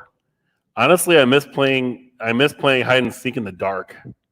That was fun. Yeah. That was always fun. See, you can't really do that now. Like my kids have asked if they can go outside. I was like, no. And like, why? I was like, because there's crazy people out there that want to abduct you. Dingo. But back when we were younger, I mean, even at like 8 years old, I think I was out playing until like 11 o'clock at night outside. We would play hide and go seek, and it was so funny because we'd use the light post as like the home base. That's what we did. Because it's like, hey, you can see people, so but of course that means that if you were running to the home base, the person who was it could also see you and they'll just tag you up before you get there. Yeah. He specifies now in general. I guess. So, cooking, baking, maybe. I don't know if I really other things to do besides those right now. I mean, I like hanging out with my kids. I like playing. I mean, they like playing video games too. But recently we started riding bikes as a family and kind of doing that. But I like just going outside and playing with my kids. I like teaching them how to do sports and everything else. And some of my kids are klutzy and they don't know how to catch a ball or they run away from them. And I'm sure one of these days Chris is going to get hit in the face with a baseball. Yeah, I would say playing with kids. Yeah. What else? That's a good one. Another one from Kurt, and he has another one as well. So a third. He's taking your job, Becca. If it is movies, is there a different pastime you enjoy. Wait, say it one more time. If it is movies, is a specified part of the Okay, question. I love watching movies. Is there a different pastime you enjoy? So basically, he's asking what kind of movies you like in your pastime. That's kind of what it sounds like. Okay. Well, one of my favorite movies ever, I'll just start with that, was Batteries Not Included. It's a movie that a lot of people don't know about. It's an old, I think like 1989 film or something like that. Yeah, we went. Old Steven Spielberg film. We talked about this. That's one of my favorites. I like a lot of what I refer to as dumb comedies, which would be Adam Sandler, Jim Carrey, like Ace Ventura type movies. Funny story, which is not, I'm sure isn't one of your questions or anything else, because I haven't got any like other personal questions yet. With my wife, the moment I knew I fell in love with her was when we were watching Happy Gilmore. And at the beginning of the movie, Adam Sandler is fighting with the movers because like they're taking his grandma's stuff or his mom's stuff, whatever, out. And he's like, "Oh yeah," it's like, "Well, if I could hit this ball so many feet or whatever," it's like, "You got to keep my stuff." And he swings the golf club in the yard. The ball flies all the way down the street and hits the old lady in the head off the second floor of her house as she falls out the window. And Sarah laughed. That was the moment I knew I loved her. Was because like if she could love stupid comedy movies like this, we're good. We're going places. But I will say on the flip side of that, I really love and miss watching horror movies because nobody will watch them with me. My kids are too young and my wife refuses to. So, but I used to watch, we used to have like whole like horror movie marathons. We'd watch like Child's Play 1 and 2, followed by Halloween, followed by, Nightmare on Elm Street 1, 2, and 3. And, like we'd watch like a good solid 10 or 12 hours of horror movies and sleepovers. And I miss that. Miss the good horror movies. All right. You have one more? I have a few rolling in now. Okay. Another one. You're the host, though. You get to pick what's up. Do one more, David. Okay, and then we'll go to you, then go and back. Then, yeah. All right, cool. Another one from Kurt. Not Lego related. What is your favorite color? What is my favorite color? Not Lego related, yes. Blue. Blue? 100% blue. Blue's always been my favorite color since I was a kid. And it's not just because it's the color of my eyes or the color of the sky, which, by the way, is wrong because it's actually not blue. It's just I've always liked blue for its, I guess, its calmingness. Does that make sense? I mean, soothing. Yeah. Whenever you see like really good pictures, I always like looking at the lake, like the blue lake, because it's the reflection of the sky and everything else. And just blue overall, I think blue looks good on people. I think blue cars look amazing. Like it's sharp. It's not red. It's not black. It's like gray. It's blue. And actually, one of this other car that I would make is actually based. It's a body kit for like an Infiniti i30, I think, but it looks like a supercar. And it's in this weird kind of like it's like a green pearlescent blue, and it's awesome. Best color ever. But yes, blue, 100% blue. Okay. Not my favorite Lego color. That's my favorite regular color. Do you free build or use instruction manuals? Both. Okay. Personally, though, I'm an instruction builder. I like to build the sets and keep the sets. Yeah. I've kept all my sets in the boxes since I was a kid. Okay. Is why I'm having trouble finding homes for the new stuff because all the old stuff is everywhere. But I do like to build other things too. Like I've always loved building little houses and stuff for people and whatever as a kid and as an adult. It's fun to play with my oldest two boys, especially Nicholas, my 6.5-year-old. So hi, Nicholas, if you're watching. He always likes he has these little like ideas. He's got a huge imagination right now, so he's talking about dragons and Pokemon and cats, and like crystal cats and all sorts of crazy things. The other day, he told me it was an ice dragon and whatever. I was like, okay. He was like, good night, little baby ice dragon. But he likes to build like Lego pens and stuff for all of his things. So it's always fun getting creative with him and kind of building those. So I do both, but I personally like the sets. But if I'm just having fun, then I have no problem just coming up with something off my imagination. Okay. It's fun. Keeps it creative. What is your preferred sorting method? Color or element? Okay, I mean, eventually this was going to come. So I think it was yours, or maybe it was Dave's. I can't remember which one. One of your guys' other ones had a pretty good point. Of course, here at work, we do everything by color because everything's at most like 1,000 or 1,200 piece set or whatever, and it's easier to certify them that way. So in a sense of going through things and that, you definitely by color. It's easier just to find them. As I said, I'm very spatial, so I can identify those parts, like all the different parts, no matter which angle they're at, really quickly. So it doesn't bother me. But if I had the space and all the drawer space for it at my house, which I'll never have because I have a wife and 3 kids at home, and I envy anybody who does. Especially Joe, because Joe's starting to hardcore do it right now. Eventually, I would like to have them all by item type or number, and then sorted by color. Okay.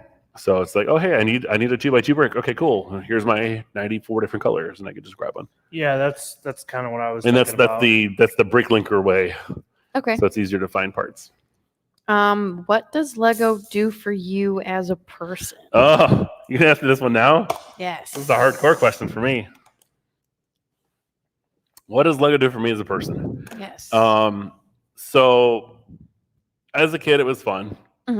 But it was also the way, as I said, my sister was kind of bipolar. And this is going to get into some deep stuff. So as a kid, it was also a way to get away from my sister. Okay. Because she was nuts. Okay. And at certain points in our sibling life, because she's a year and a half older than me, throughout her, especially her teenage years, she has essentially threatened to kill me on 4 different occasions. And I'm not just saying like, hey, I'm going to kill you. I mean, like knife in hand, chase me around the house, like about to stab me, kind of kill me. Okay. So we had a very love-hate relationship growing up. We got along, but at times I knew she would just snap and things, it'd be over. So it was a way to kind of just deal with that. Okay. Plus, at 6 years old, my parents got divorced. And it was always kind of a mystery as to why. So in order to like not deal with the heartbreak as a young kid that my dad was going to be gone, that's kind of where that started. Okay. And then recently with everything, it's been it's helped me cope with stresses in my marriage. Okay. To put it less, it's a nice cathartic, relaxing thing. I would just go downstairs, I'd rock my old 90s alternative music or whatever. Listen to some Foo Fighters and some stuff. And build. Sometimes rebuild. I'd rip them sets apart and rebuild them again. But it definitely helped because then I didn't have to deal with the craziness that was life for an hour or so. It gave me a break to cool down because sometimes I get hot-headed and short-fused at home sometimes. I'd say without Lego, my marriage could have possibly ended 6 or 7 years ago. Okay. So, yeah, Lego kind of saved my marriage if you think about it. Okay. In a sense. So how far in the future do you see yourself going as an owner of a Brix and Minifigs? It depends on everybody at home and how much they want to buy from us. Yeah, example, more locations, more customer relationships, etc. The idea eventually was to have 2 stores. Okay. At least. We were hoping by now we would have hopefully paid off our debt and had that off so we can actually take out another loan to open a second store. That was kind of the goal for like now, which unfortunately our last 2 years we've only been at about half of the sales that we were projecting when we first were looking into it. Okay. I don't know if it's because there's like 10 other Lego stores in the area, but it also means there's a lot of Lego fans in the area. Or if it's just maybe something we're doing wrong here as a business, the marketing or whatever, which marketing is very, very expensive. So people are like, oh, hey, why don't you go put your sign outside? And it's like, it cost me $3,000 to put it up there a month. So do you have $3,000 to give me? Because I don't have it. Right. So a lot of it revolves around that. Ideally, I was hoping that eventually we could own, because I would keep track of one store. I was hoping by 2, my wife would be able to quit her job and she could just do finance or whatever for us and be our CFO and stuff. And then at that time, we would hire somebody else to take the place of, or the ownership of one of the other stores, whether it was them taking over the new store and that would be their store, or, and this would be my home store because it's right next to my house, or the other way around because, we'd have to obviously spend more time over at the new store to get it bumped up. So yes, my idea when starting the store was to hopefully retire from doing this store. Like I want to be doing this for like the next 30 or 40 years. Okay. And who knows, maybe it'll happen, but with all this COVID stuff going on and with the, I guess, lack of, I don't know if it's knowledge or whatever, but lack of sales may not make it possible. Okay. But I don't want to be that guy who just like, oh yeah, well it didn't work and whatever. Yeah. But I'm also not going to be at least that guy who decided that I never took a chance. So, but yes, I'm hoping that I can stay here forever. And it's a lovely place to work. We have a lot of fun, right? A lot of interesting circumstances and instances.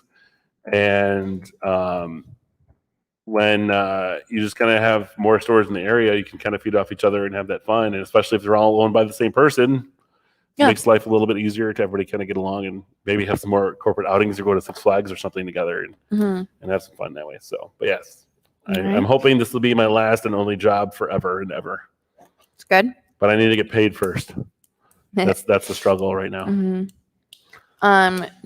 Do you have a favorite or a few ideal moments in the past 2 years with everybody or certain people here at the shop? Oh, so this is kind of going back into like the memory, like the best memory thing. Okay. Well, obviously, you already talked about a few of them. Yeah. One of them also would be with Andrew and David. Okay. When we started finding the Cloud City minifigures in some bulk that we were like, oh yeah, I was like, well, we just found this one part. Turns out we found like all of them. So that was really cool. I would say when Fox News came down. Okay. And when Jake and all them came, what was it? Jake and what? I can't remember the camera guy's name. Do you remember, Dave? He doesn't remember. Glenn? No. Something like that. But they came down and hung out with us and did a couple spots for us on Fox, which was really cool. The last 2 years ago, Brick World, when all of the YouTubers came here, like we had like 3 or 4 other YouTubers that all came in here, and Andrew was freaking out because he always wanted to like. Andrew wasn't here that day, but Ryan from M&R Productions and stuff were here, and I guess that was actually how Andrew got started working here because Ryan had mentioned us on a thing because he was here.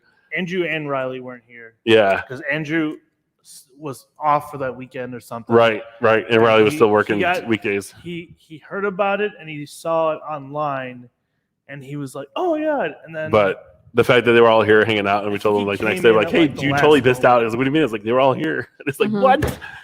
But we got to finally meet them all at Brickworld last year, so he got over that. Yeah, we had to like push Andrew to go say hi.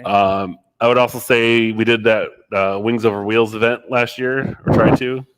And when the tent was blowing down on you guys, that was kind of crazy. Awful. It was awful, but it was an interesting memory. For me and Josh. I would say one of the craziest parts was when I was here at the store I think it was by myself. Dave might have been here, and we had the tornado sirens going off, and we had about 7 customers in the store. I'm like, what do we do? And then we're all trying to leave. I was like, you guys can't leave. Like, I mean, you can, but my doors are locked. So yeah. I wasn't here. And then we had to hide out, and then the power went out, and everything else. It was pretty rough. Were you here for that? I don't think he was. I don't think I was. I think I was here for that. Because wasn't that when the water was coming in through the door? That was because that was the same day. Week. It was the same week. I don't think it was the same day, but it was the same week. We had water coming in all 6 entrances to our store. It was nuts. But yeah, it's been we've seen some pretty crazy storms and stuff over here. Okay. And things, car accidents. Yeah. Dave and I had to push a lot of people out of the snow because the subdivision behind us doesn't know how to take care of the roads. Yep. Call out to you guys. I have several here if you want to skip. Okay. Yeah, go ahead. Yeah. Should be some of yours. So from Amy, she asked if you could take a Lego set from the vault, what would it be?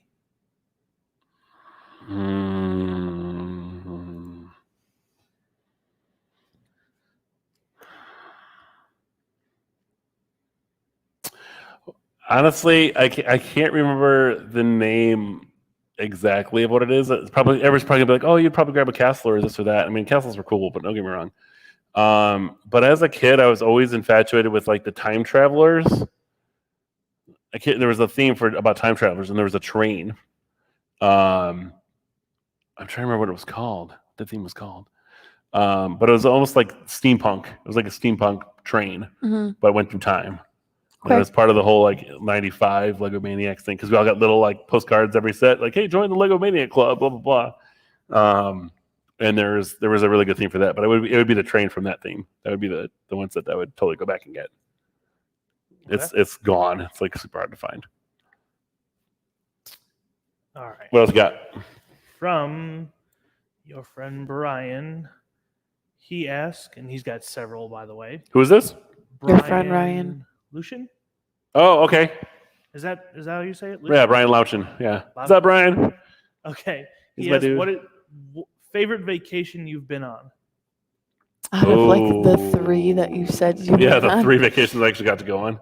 Well, I mean, technically, if you consider my Urcha vacations. Yeah, he says favorite vacation you've been on. He's not specifying. Okay, so I would say, okay, let's do this one. So one of them would have been Christopher. This would have been 9.5 years. Oh my God, 9.5 years ago. We finally got to go to Florida with my in-laws. Chris was 6 months old, and we were the first people because we went to Disney and Universal, and we were some of the first people to go through the Hogwarts land. But we had to wait in line for the Hogwarts ride for I think 4.5 hours. Gross. But when we got in, they had a special like kids like family area where you could drop the kids off like with a person, so everybody else go on the ride and switch off. So we were inside for like half an hour going on the ride. I think I went out like 7 or 8 times. Before we finally said, okay, we're probably taking advantage of the system now, so we should probably just go. Yeah.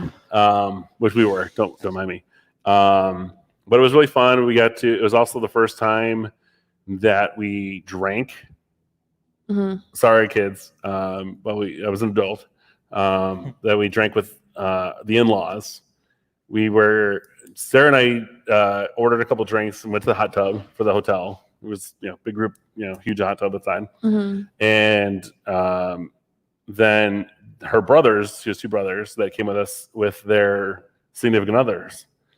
And they saw us drinking. They're like, "Oh, you guys are drinking?" I'm like, "Yeah." It's like, "Why not?" Whatever. It's like, "Oh, okay. We'll go get some drinks too." So I got some drinks that came back too because we were finally all legal. So we're all sitting there, and then all of a sudden, her dad, my father-in-law, walks up to the hot tub and comes in. And we're all just sitting there with our drinks, and we're like, "Oh, this is a little awkward," because none of them have ever drank in front of their parents before. Yeah. And he kind of ignored it. But then the next day, we were there for my birthday because it was in October. And we went to Rainforest Cafe and I ordered a drink. I was like, "It's my birthday. I'm ordering a drink." So I did. And I ordered one of those cool cups with the light on the bottom and the LEDs that spun around, everything else. So then everyone's like, "Oh, well, he just ordered a drink. We'll just order drinks too." So then we already knew that her parents were going to pay for everything for everybody. So then everybody else started ordering drinks. It's like, "Oh my gosh!" And you could see the fear in like my brother-in-law's eyes that they were going to get yelled at for ordering a drink. Yeah. And her mom just had this crazy look on her face, but they just didn't say anything. And after dinner, we're like, "Oh my gosh! Like I thought you were all going to die." Yeah. But that was a lot of fun. But then if you're going to like without family, sort of. It would be at that Urcha event out in Indiana for the helicopters. Probably the first time I stayed there overnight because sometimes I would go back to like a hotel or whatever. And it was 3 a.m. and I heard this buzzing sound and these lights flying around. I was like, "What's going on?" I was like, "Is there somewhere like light show or UFO flying around or something?" And then I drove over to the field, and it turns out that there were a lot of guys that fly at night. they put LED lights and stuff on their helicopters and fly around. And that actually sparked a relationship with about 14 other people that I stay in touch with till this day about flying and stuff. And I actually have 2 of my helicopters I fly at night now too. So when I get to fly. Very cool. So, but yeah, I would say those are my two faves right there. Okay. Another one from him. He asked, favorite childhood cartoon? Oh, that's too hard. Favorite what? Favorite childhood cartoon. Oh my gosh. I mean, I'm pushing 40, man. Like, I'm still practically 16 at heart anyway, so I got like a 20-year childhood. I would say it's a toss-up between DuckTales, OG DuckTales. Woo. Yep. It would be Darkwing Duck, because that was like the adult version of DuckTales. OG Transformers. And I don't know why, but we used to watch Thundercats all the time. So yeah, it would be probably my favorite cartoons. I mean, I like Gargoyles. I mean, I could name all sorts of shows that I watched because I mean, I was obsessed with most of them. So, yeah. Cool. All right. Do you want to ask one or two? Well, I only have 3 more left on my list. Shoot one of yours. See what you got. Huh? Go ahead. Pick one.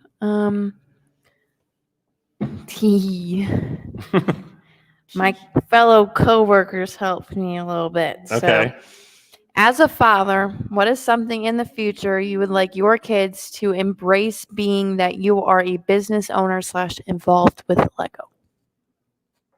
Ooh. So, like, what do I want them to take away from me owning a business? Is that what you're asking, or the fact that I'm dealing with Lego? I guess that's the both. Yeah. Yeah. Okay. Both in the same matter. Well, I would say is one. I was like, you're never too old to play with Lego, and that's a fact. But even with my oldest learning how to play with Lego, I had to teach him how to not, chew Lego, et cetera, et cetera. Like, you have to care for Actually Lego. take care of it. It's a toy that's worth the money, so don't ruin it. Yeah.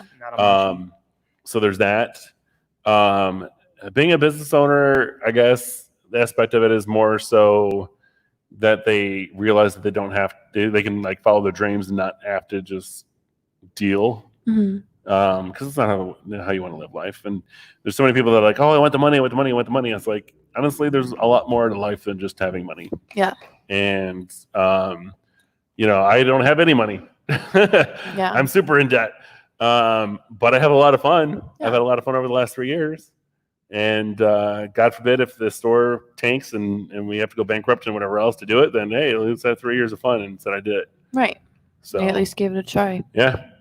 And then at that point, we'll see what happens. Yeah. Maybe I'll go back to working at Victoria's Secret again. They'll take me back. I'll be do a regional supervisor. I'll do one more before we go back to you, David. All right. If there was a Lego part that would be best represent you, what would it be, and why? Like an existing Lego part? Sure. That's what you think? This yeah. is gonna sound really funny.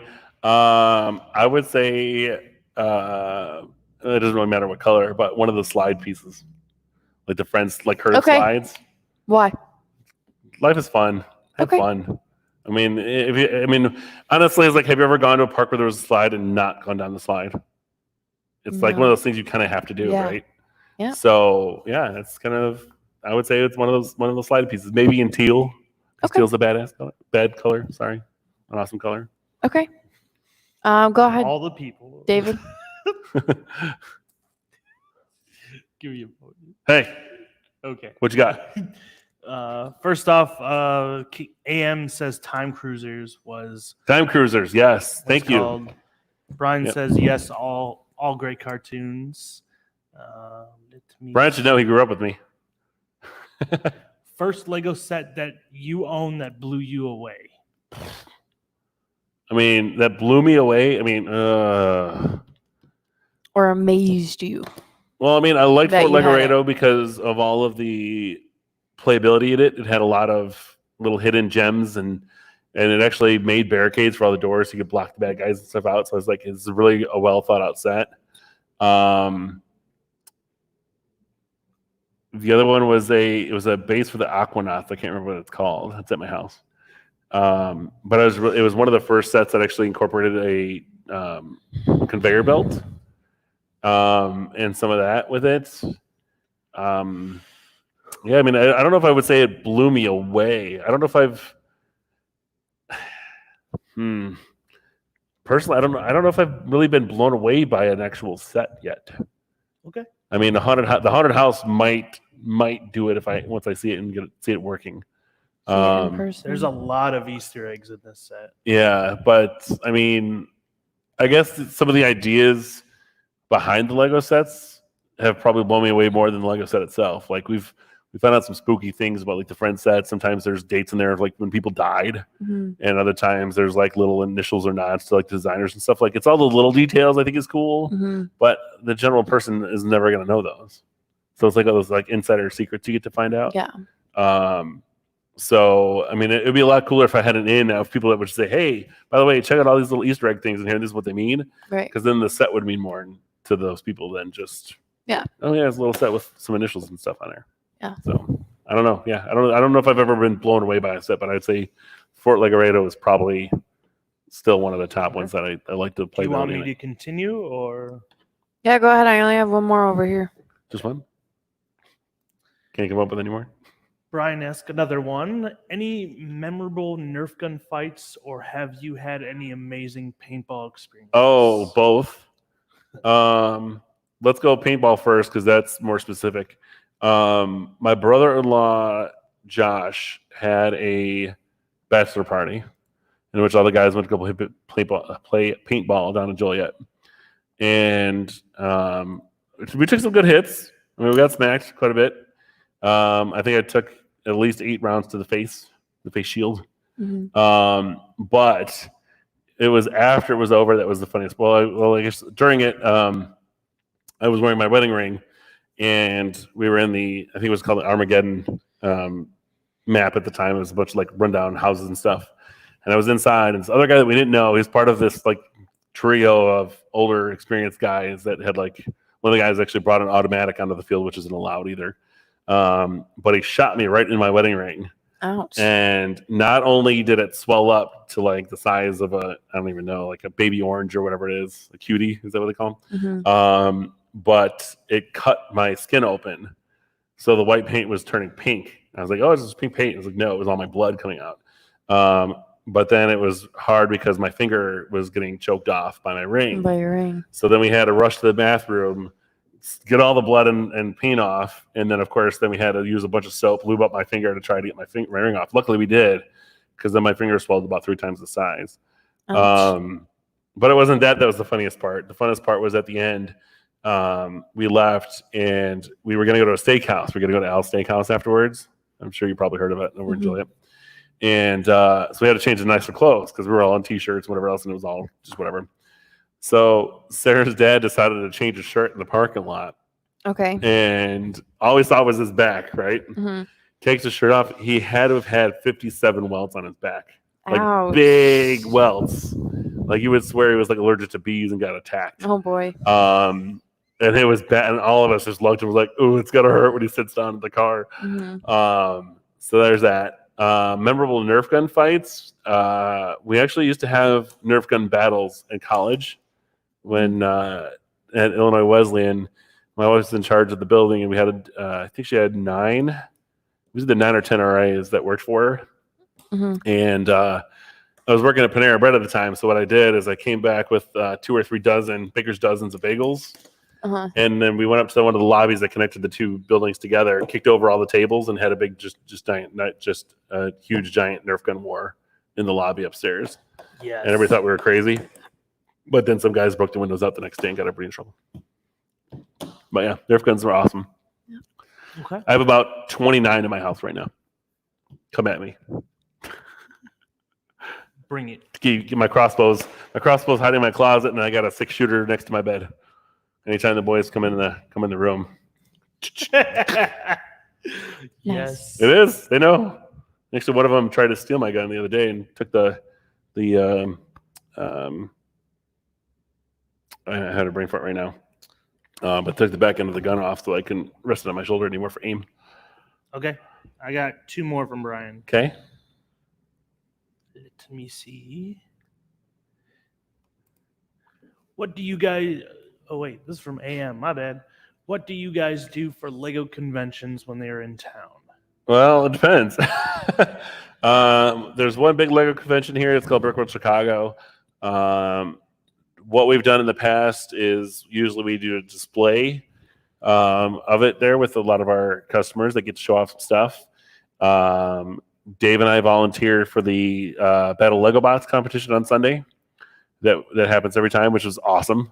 It's always fun to see Lego robots destroy each other and parts go flying everywhere. And then this year for Brick World Chicago, we were supposed to vend there and actually sell some stuff for the first time. But unfortunately, the convention got canceled. So we have to wait till next year. But we'll be doing more stuff. There's some other ideas that we've been coming up with and trying to work with Brick World Chicago on. So we'll have some fun with it later. But normally, we don't do a whole lot. We just like to have fun, walk around, check out everybody's builds, talk to friends, hang out with people. Okay. So I have, was it 1, 2, 3 questions here. Becca, do you want me to continue or would you like to ask your last one? Is it a good question, Becca? I think it's a okay question. Okay. Dave, do one more. All right, let's do one more. So, from Brian, what should the plot of Lego Movie 3 be? Well, let's see. So the first one was the whole thing about Emmett kind of coming into his own. The second one was obviously the sisters Duplo Legos kind of came and took over stuff until the whole marriage thing happened, which is kind of funny. I would honestly say in traditional trilogy history and everything else, I think Emmett and Lucy should have a kid. So they need to be like parents at home, like little warrior parents and whatever at home. But I think her kid needs to be more like Jack from like the Incredibles. Okay. So with like crazy superpowers and stuff. But they should make him a villain. So like they have to be the good guys fighting against their kid. I think there'd be some interesting family drama, and somewhere Jerry Springer's got to be included in that. Okay, they need to like have like a Jerry Springer episode. It's like, oh, her kids, and he just goes crazy on Jerry Springer and starts throwing fireballs at his parents. Okay, I don't know. One here from 1, 2, 3, 4. I got 4. Either that, or it's got to be some crazy like origins of Unikitty kind of thing. Nah.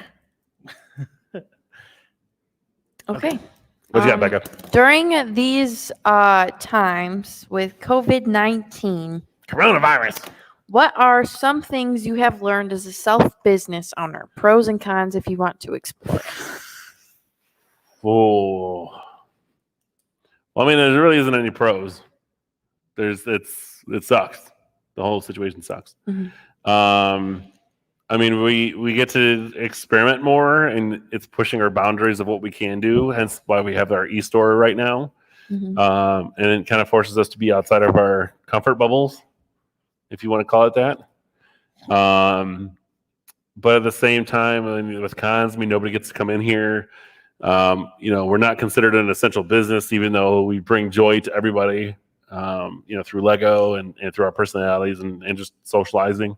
Mm-hmm. So we kind of lost out on that a lot.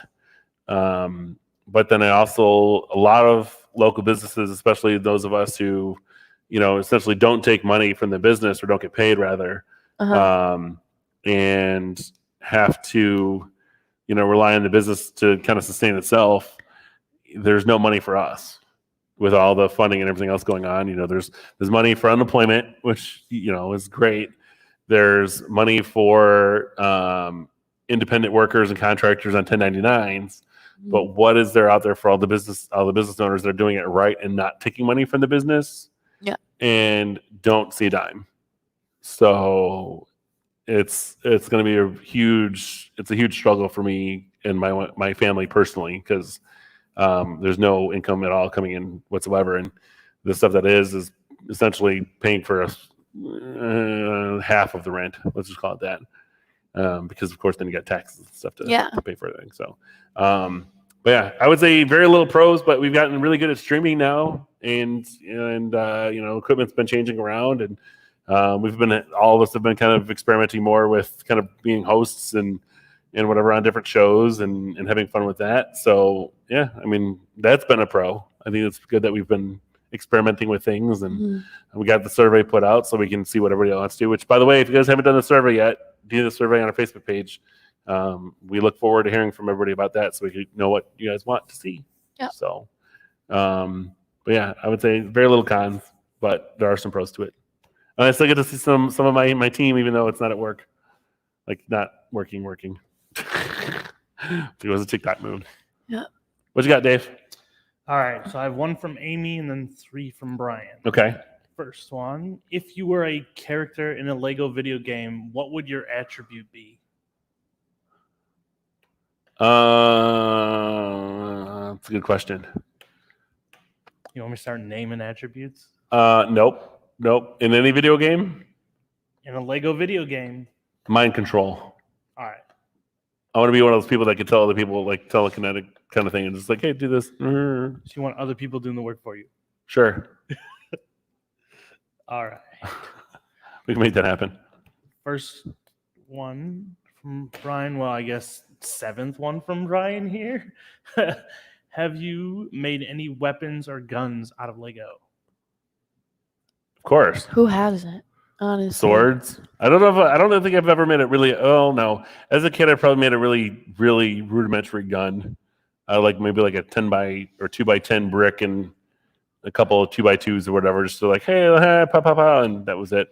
But I made some pretty cool swords, almost like Legend of Zelda, like Link swords, kind of, with the big hilts, like the big wide hilts, and hand guards and stuff on them. All right. And yes, I did try to stab my older brother in the kitty once with one. Got in a lot of trouble. Left him a bruise. Okay. Another one here. Have you planned to ever visit the Lego headquarters in Denmark? I would love to. If I only had the money, maybe we should start a GoFundMe page. Yeah, send Ryan and his staff to Bill in Denmark for a week. It'd be amazing. I would love to go. I know a lot of people that have, just to experience it at least once, to check it out, to maybe get a chance to walk through the vault and see some of the sets that are hiding in there. I'd be more curious about some of the sets or versions of sets that didn't make it through. Yeah. Because I'm really kind of curious. Because I mean, even some of I think it was the tow truck, like the French tow truck. There was like 19 different versions of that before they finally picked which one was actually going to get released. Interesting. I'm more curious about that stuff, like the old concept art and things like that. But I think just being out there I haven't gotten out of the country yet, so that would be a whole other thing too. Yeah. But if I were to go, then I would have to stop by Ireland on the way back, because Ireland's the one place that I want to go outside of this country. Need to go see my ancestors out in Ireland. Week trip sounds reasonable. Yeah. No, you totally need a week. I mean, I want to experience the culture. I want to hang out with, because the other thing is, a lot of people don't know I am part Danish. So I'm sure I have some distant relatives out there still. I don't know necessarily near Billund, but. Go live off pastries for a bit. Yeah, living off pastries. Dude, I bet you they have the most amazing strawberry pastries out there. I don't want to talk about it. As the drool runs down his face. Nope. Not my dad. All right. Final question here on the chat from Brian, of course. He asked, have you seen the Lego episode on Netflix about the toys that have made us? Yes, absolutely have. I've watched, I think, all 4 documentaries from Lego. There's the Toys That Made Us. There's 2 it used to be 2 on Netflix. And then there's actually an old one that was put out. I don't remember when that was. I think it was like 7 or 8 years ago. There's another one that was put out. And, Yeah, I think we're pretty much good. I don't have any more questions. So if you guys have any more questions. Becca went through her list already. Yeah. Been doing it for which is good. Yeah. 2 hours. So if you guys have any questions at home, now's the time to ask. We're going to give you guys like another 5 minutes or so. Unless it's some really crazy deep question that takes a minute. But as a side note, make sure you guys check out Brickworld's Virtual Con coming up on tomorrow. From 11 to 5, there's going to be 15 of the Lego Masters available on there, as well as 16 other rooms with displayers and vendors available. You can even get to our online e-store through there as well, because we are a sponsored vendor as well. And then our lug here, Unilug, is going to be doing their online virtual show next Saturday, so the 23rd. What time, Dave? 2 o'clock? 2 o'clock. At 2 p.m. It's going to be completely free. So if you guys want to check that out, make sure you guys go to the Universal Lego User Group page on Facebook. Do not just type in Unilug, because you will get to a wheel page or some kind of crazy Roman Catholic church. I don't even know, almost like Knights of the Round Table kind of page. It's weird. But yeah, make sure you go to Universal Lego User Group, Unilug, not the other one. And you can get a link from there. So that would be interesting. Yeah, it was. When we were trying to name it, it's like, this doesn't work. We're not a Roman Catholic church. All right. So if you guys have any questions, please make sure you guys ask them in chat. I'm going to take this out of my ear because I don't think anybody's joining us. No, that's why those things clog your ears like super bad. It says here he just wants to say thank you for opening the store and giving our family a fantastic place where the kids and I can explore our imagination. We appreciate everything you're doing. Oh, thank you, Kurt. That's why I did this. I wanted to have everybody have some fun in their lives, and all the other Lego stores are an hour away for us over here. That's Orland or Schaumburg or whatever, and that's kind of why we did it here, because there's nothing for Lego lovers that's close. You can't just run by your local store and have some fun. And we wanted this to kind of feel like Cheers, but for Lego, not beers. So we wanted to, we know most of all of our customers that come in and what they like to do and what they want. So it's worked out so far, but we just wish that everybody would share it with like 100 other people so we can get some more customers to move through the store once we open. So maybe we'll have some big kind of coronavirus reopening or something party. Corona party. And Corona party. There you go. It's Corona time. Different Corona time. But yeah, so hopefully we'll have some fun with it, and hopefully, we'll grow our business going forward and maintain, because I would like to be here for another 20 years. I don't want to, maybe not in this specific location, but I don't want to go far, and I want it to be as good of a spot as we can. Yeah. So might move out of the building. Maybe we could buy our own building. I don't know. There's a big lot behind us. We could just move right behind us. We could make 2 garage doors in the front and the back and have a drive-through. So you just get drive-through Lego. You just stop in, park the car, get some stuff, drive out. It'd be like a whole maintenance kind of like a maintenance bay. Yeah, it's fine. I want a wall there, because then all the fumes and stuff. We got that. We'll put some exhaust and everything in there. It's fine. Just have a little window through the. Just you know what? We'll connect to a Jiffy Lube too. They get their oil change while they're That's too much. You'll have your oil change done before you can stop picking your brick. You got a 2x4 brick stuck in your pipe here. Yeah. What is that? What's that? No, I'm just making it like. Oh yeah. Is this an oil change for your car or your Lego car? In that case, we don't do Lego car baths here. So that car wash costs $5. That'd be weird. It's an all-in-one shop. So you never know. Anything else coming in from online at all? No, we're set. I think that's it. All right. So you want to do the sign out here, Becca? I don't know how to do it. I don't. Where am I looking, David? Am I looking at it in front of me? All right. Here. Well, thank you guys for joining us on the final day of Meet the Bam Fam. It was a lot of fun getting to interview Ryan finally. Did you have fun interviewing your boss this time? Yeah. I mean, it was a little nerve-wracking. Yeah, but a little weird that I'm the one interviewing him now instead of the other way around. But yeah, thank you guys for tuning in, asking some questions for yourselves. And maybe the whole team will get together next week for one big video. Yeah, we'll try it. So, see what happens. Yeah, we'll see you guys later. All right. Thanks a lot, guys. We'll see you then. Have a great day. Keep on building. We'll see you then.